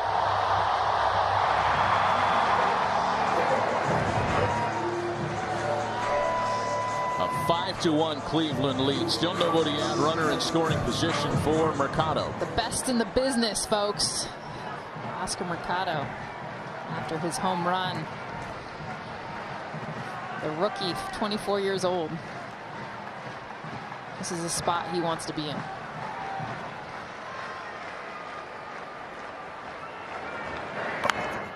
He's bunting and fouls it away.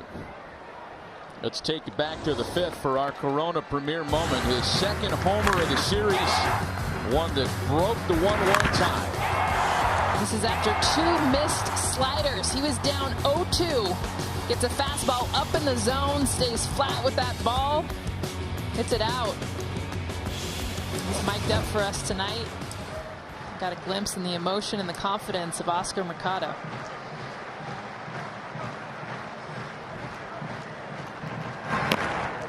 Does he look from kind of the waist up like a narrow Moises Alou to you?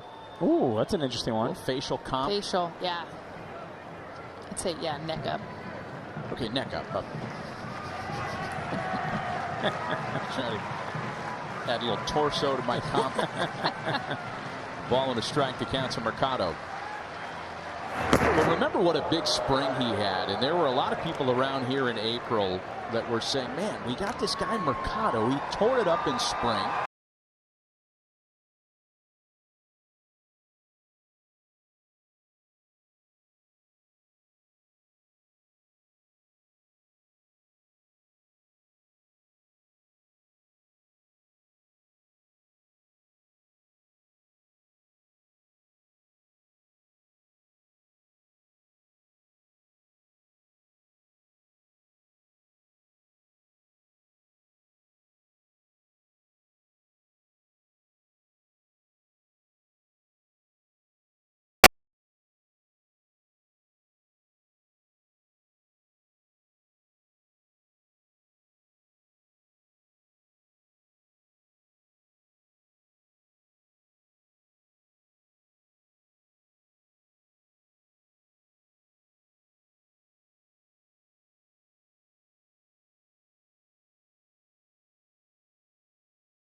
How about those 2 takes by Mercado? Yes. Young player, rookie, absolutely juiced up in the middle of a pennant race, laying off 2 breaking balls just off the edge. And Buster, he wanted that last one. I mean, he almost got to check swing type status because he was biting on the slider and he did hold up. Huge for a 24-year-old. Oliver Perez is up in the Cleveland bullpen. And here's Santana now. Carlos has had a great night with a couple of singles and a double. And Buster, going back to your question, if I'm reading that I'm playing shortstop and I'm reading this young man, Mercado, what it tells me is that he may be 24, but he's smart, he studies, he has a plan. He'll look for breaking balls, he'll look for fastballs. And those last 2 takes, because he hit a home run in the last at-bat. And that one hit him. Or did it hit his bat? No, it hit Carlos. He's aboard as a hit batsman.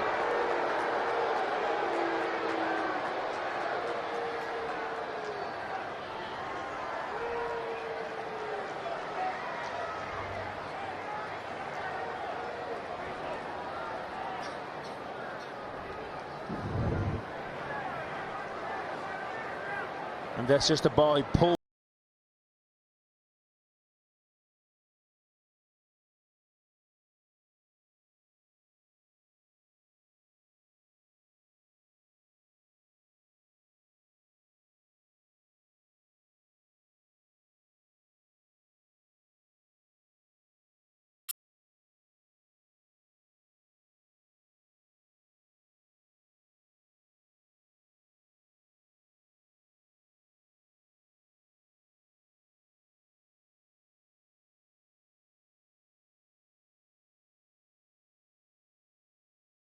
Baseball postseason games broadcast live on ESPN Radio. It'll be Cole Irvin in a mess. A run in, nobody out, bases loaded here in the last of the 7th. That rare pitching change where you want a left-hander for a right-handed batter, and Gabe Kapler choosing that because Yasiel Puig has dramatic reverse splits. For his career, he has really struggled to see the ball against left-handed pitching.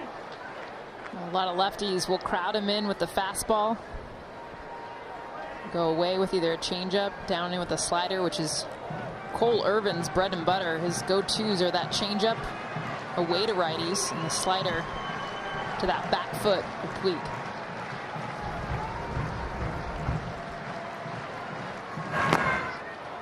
Ball on a strike to count to Puig, who has singled and walked tonight. And if you're a hitter, when you grow up in your backyard, this is what you dream about. Bases loaded, infield in, no outs.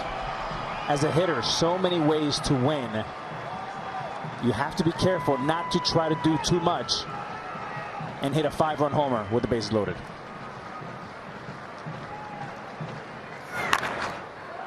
Puig has on the back of his baseball card 1 grand slam for his career.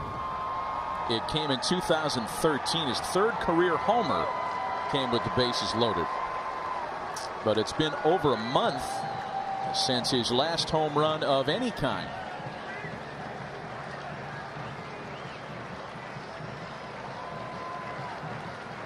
And with Irvin, his best pitch is the changeup. Expect a boatload of them here. Challenged him with a fastball. And how late Yasiel Puig was there on 92. Very few batters in all of Major League Baseball see a higher percentage of fastballs than Puig. And Alex, he might have been looking more off speed there, but also shows how much fastballs play up to the bat of Puig. That's a Dubre Ramos, a right-hander up in the bullpen behind Irvin. Puig sticking around.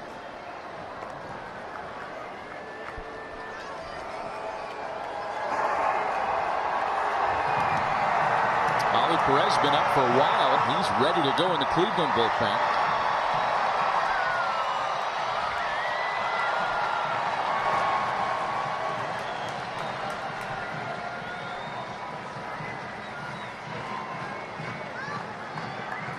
The next 1-2 to Puig. 2 balls and 2 strikes.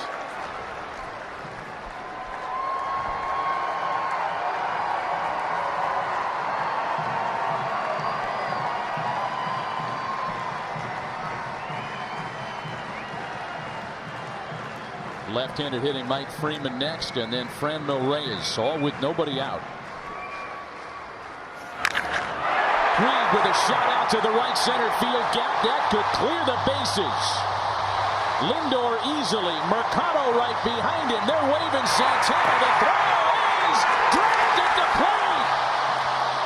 A 3-run double off the bat of Yasiel Puig, all but salts it away tonight.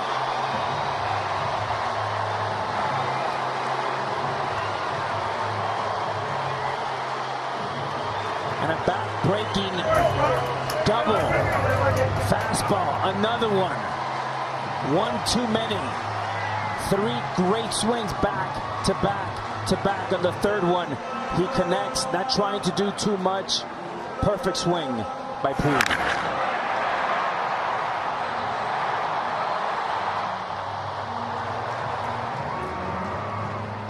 Boy, the ball was there to get Santana, but Realmuto, unfortunately, because of the angle, because he had to come up the line for it, was unable to hang on. It was a good play just to catch this ball. Yeah. But then to dive, tag, and hold on. Too much for even Realmuto. That is a perfect example of why all numbers are not created equal. And numbers lie. And what I mean by that, if you're Puig, and I promise you, if you ask him right now, because I've been there a million times, I don't care how much I've struggled against a left-hander. 10 out of 10 times, you want to see a guy like Irvin on the mound versus a right-hander submariner or a sinker ball when you need a double play. You are playing into Puig's hand by believing a lie in that computer, but if you haven't been in the box to face a tough right-hander, then you're not doing the best job you can. So even though the numbers say Puig struggles against lefties, when it matters, when it's on the line. Yeah, you know why it doesn't matter? Because if you have 10,000 at-bats, 8,800 of them are against right-handers. So the 1,200 is not a fair sample. And at the end of the day, you see what you're looking at right here? The ball's coming beautifully. You see it the whole way, 60 feet, 6 inches. Right-handers are a problem. Now, bringing a tough right-hander, a submariner, someone who can induce a ground ball.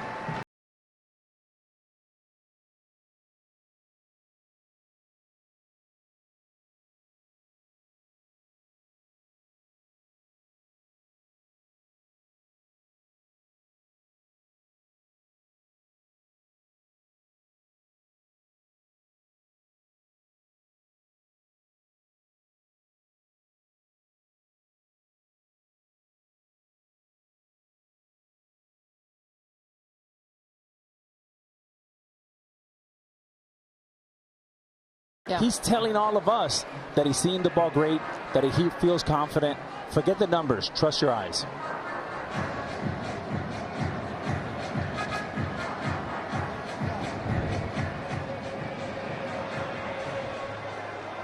The big swing that delivers the three of the 4 this inning, and another pitching change for the Phillies. We'll be right back. Did you envision being this big? He ugly. Oh no, what did we do? Very own national phenomenon. Just those eyes. He haunts a lot of people's dreams. Coming up on Sports Center with Kenny Mayne and John Anderson, Barry Melrose explores the meteoric rise of Philadelphia's newest mascot phenom, Gritty, from laughingstock to legend in one season. Plus a look at Week 3 around the NFL.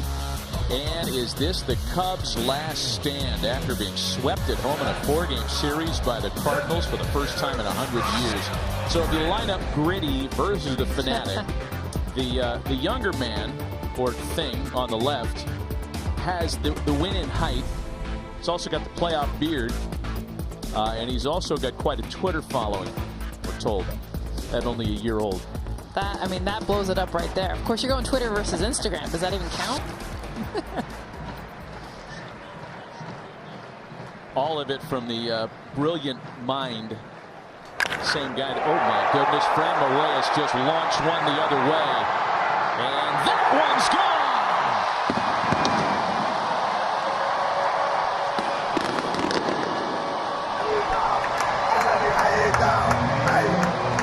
He is very bad to steal Joe Boo's rum. Very bad. Guy who reminds a lot of Indian fans of the fictional character Pedro Serrano from Major League. Has just put this one even farther out of reach. Battery talked about a 6'5", 275 breaking ball.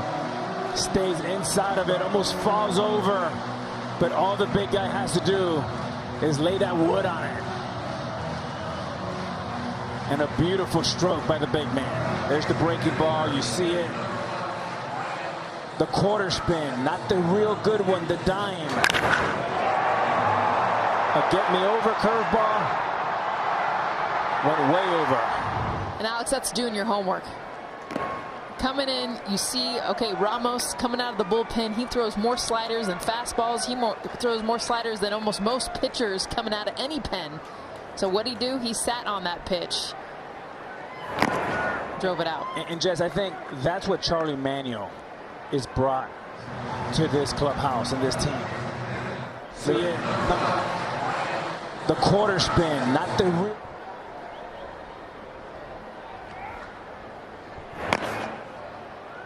And I love, Jessica, what you mentioned about doing your homework.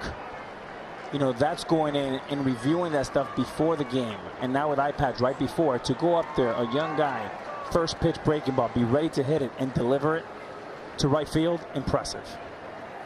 And this inning started, Alex, Ryan Flaherty hitting a curveball right off the top of the wall as well on the first pitch. Opposite field, exactly. Boy, it is real hard holding back the smiles in that home dugout. Indian stock rising down the stretch. Allen tried to check his swing but goes around, and the outs recorded for Ramos.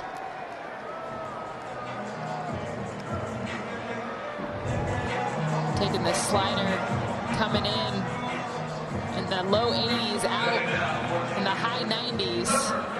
92 feet at its height. Didn't go a ton of distance. Didn't have to. The power from Reyes.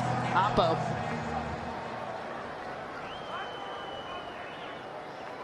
Franmil Reyes was beloved in San Diego. He was one of the most popular guys in that clubhouse.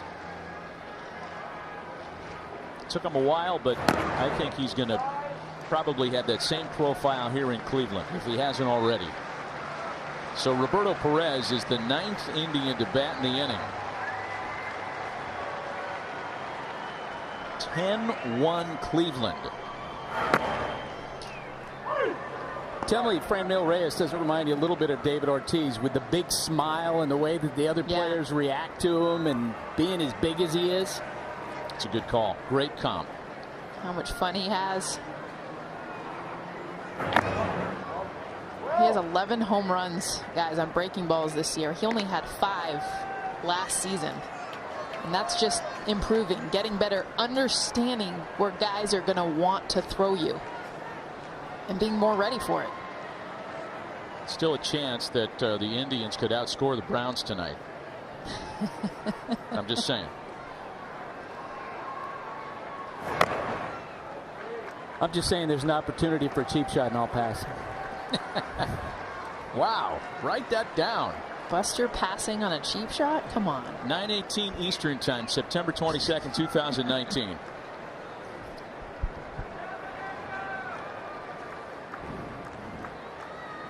Three balls and a strike. The count to Roberto Perez. And a bouncer to the left side for Kingery. The Indians send 9 batters to the plate. They score 6 runs. Big time smiles downtown tonight. This telecast of Sunday Night Baseball is presented by Taco Bell. Well, Oscar Mercado delivered their first lead with a 3-run homer in the 5th, and that lead has been padded substantially with 6 runs in the 7th. One of the big blows, the Franmil Reyes homer. Lineup-wide contributions by the Indians tonight in a breezy 10-1 lead, trying to fade a couple innings and pull even with the Tampa Bay Rays for that second wild card spot with a win tonight. Oliver Perez served up the homer to Bryce Harper yesterday. Terry Francona is going to call his number again tonight. The guy they used to call the Culiacan Kid out of Culiacan, Mexico, is no longer a kid. He is one of the game's senior statesmen, making his 66th appearance of the year tonight. Heavy sinker slider from that left side. 53 of his 65 outings this year have been scoreless. Cesar Hernandez greets him with a liner for Puig and 1 away.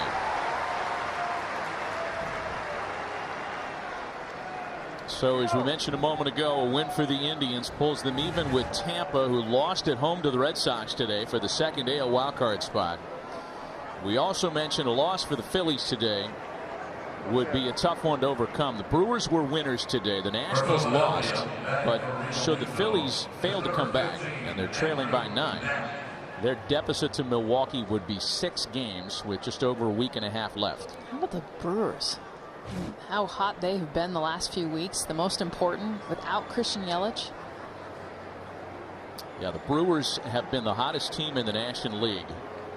And yes, they're taking advantage of some soft schedule moments against teams like Pittsburgh, but Milwaukee is 15-2 over their last 17 games. Crazy. It's their best 17-game stretch since August of 2011. Andrew Knapp is the pinch hitter.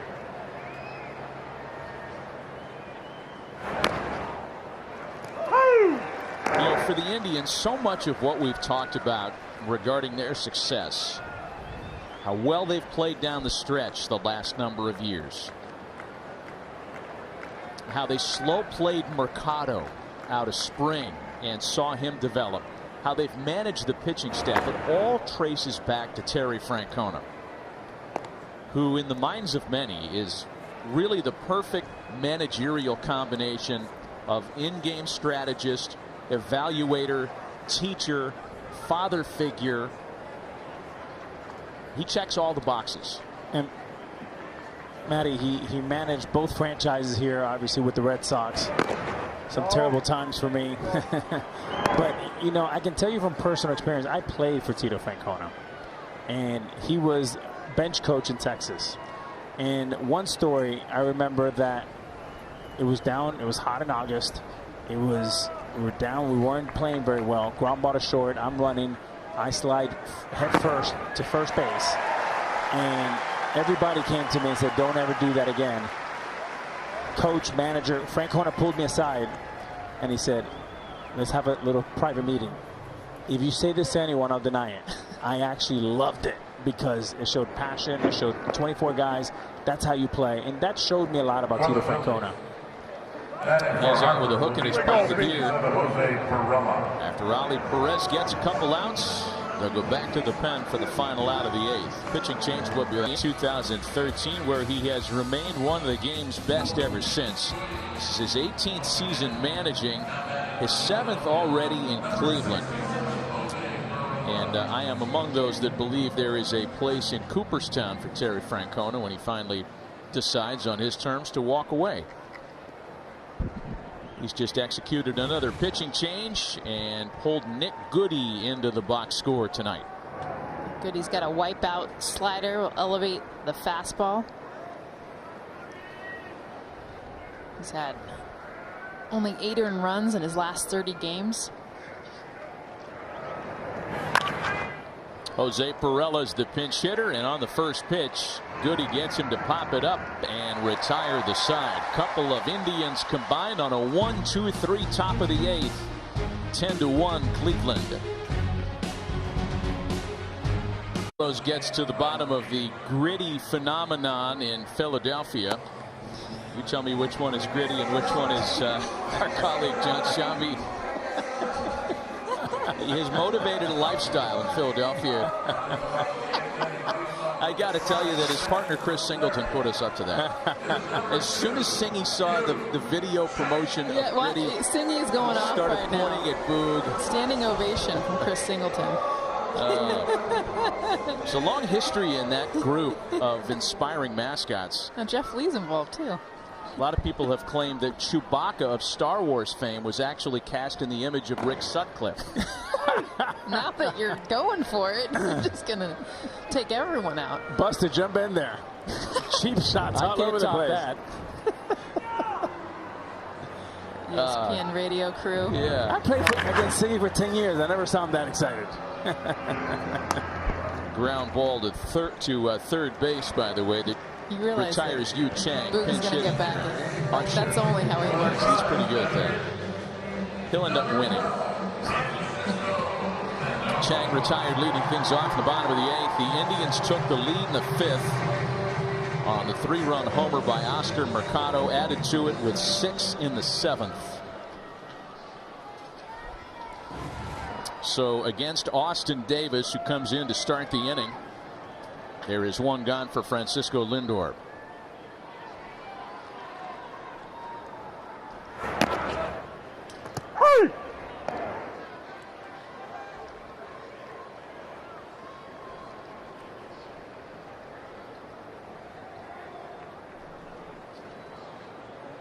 Lindor singled in a run back in the 7th.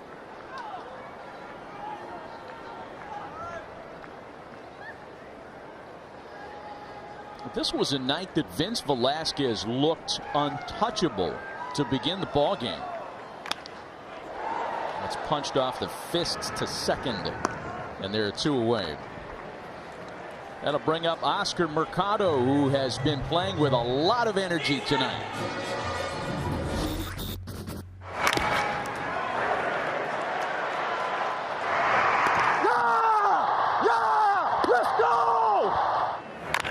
Oh, beat it, beat it, beat it, beat it, beat it.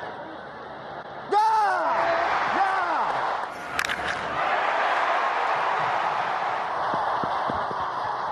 Down, down, down, down, down, down, down, down!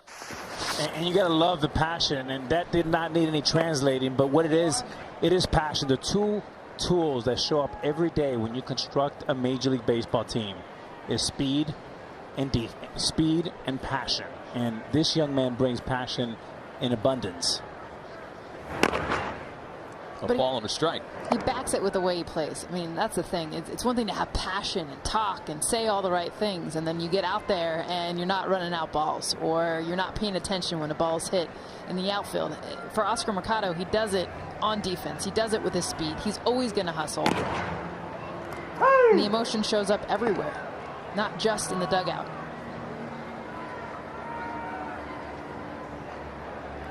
Ball and 2 strikes to Oscar Mercado.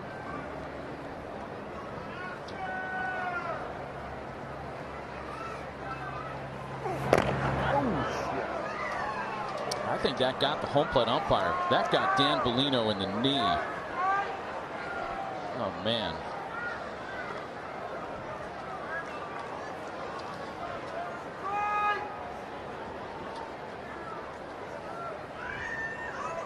Reminder to visit the official online shop of Major League Baseball at MLB.com. Shop. Find the largest selection of authentic caps, t-shirts, hoodies, collectibles, and more at MLBshop.com.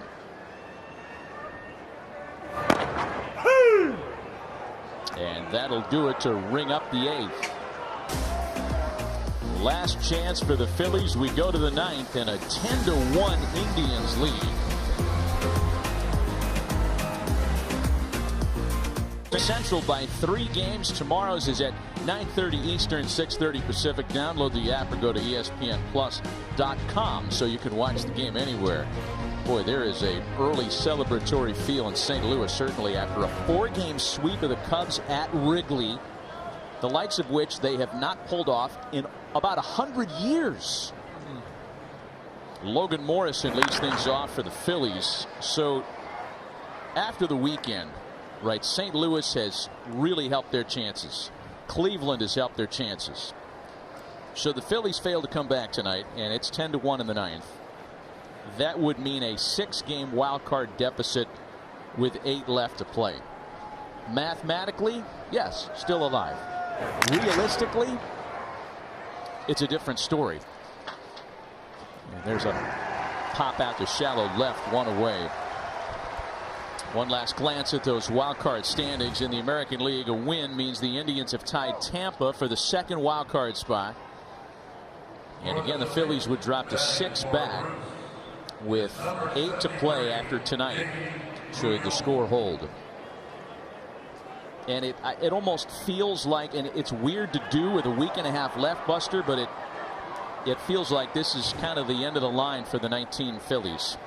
And the big question that hangs over the team, what's going to happen with manager Gabe Kapler, which is subject of a lot of discussion on talk radio in Philadelphia among columnists. And I think it's going to come down to what principal owner John Middleton wants. Look, he's injected himself repeatedly in certain situations during the course of the year. You go back to spring training when they were deciding between Manny Machado and Bryce Harper. John Middleton was the one who pushed that the ball across the line to finish that deal. When Charlie Manuel was put in as hitting coach, that was John Middleton's call. And we know that Gabe Kapler has an excellent working relationship with the Phillies front office. Matt Klentak, I think if it was up to him, he would stay. But we'll see what John Middleton wants as we move forward.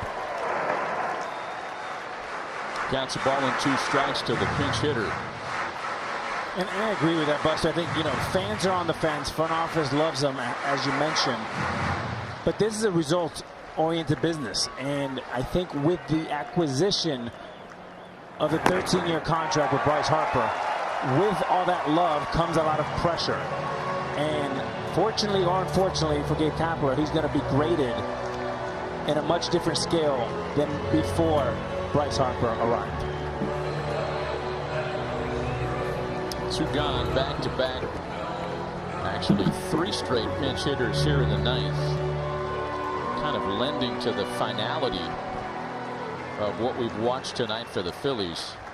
Davey Grullon making his major league debut, striking out, and now Phil Gosselin will bat with 2 out here in the 9th.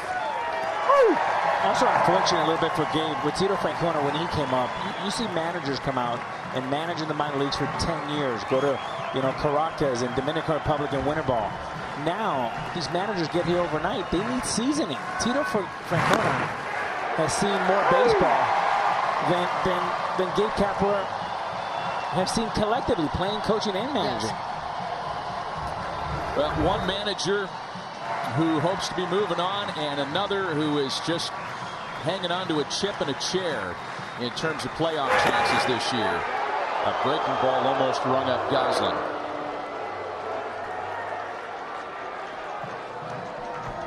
Phillies scored first in the 3rd inning tonight, and that was it.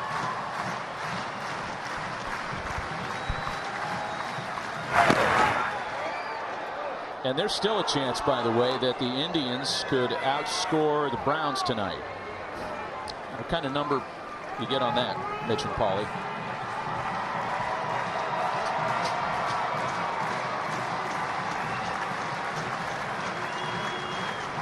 Two balls and 2 strikes. Big night for the Indians.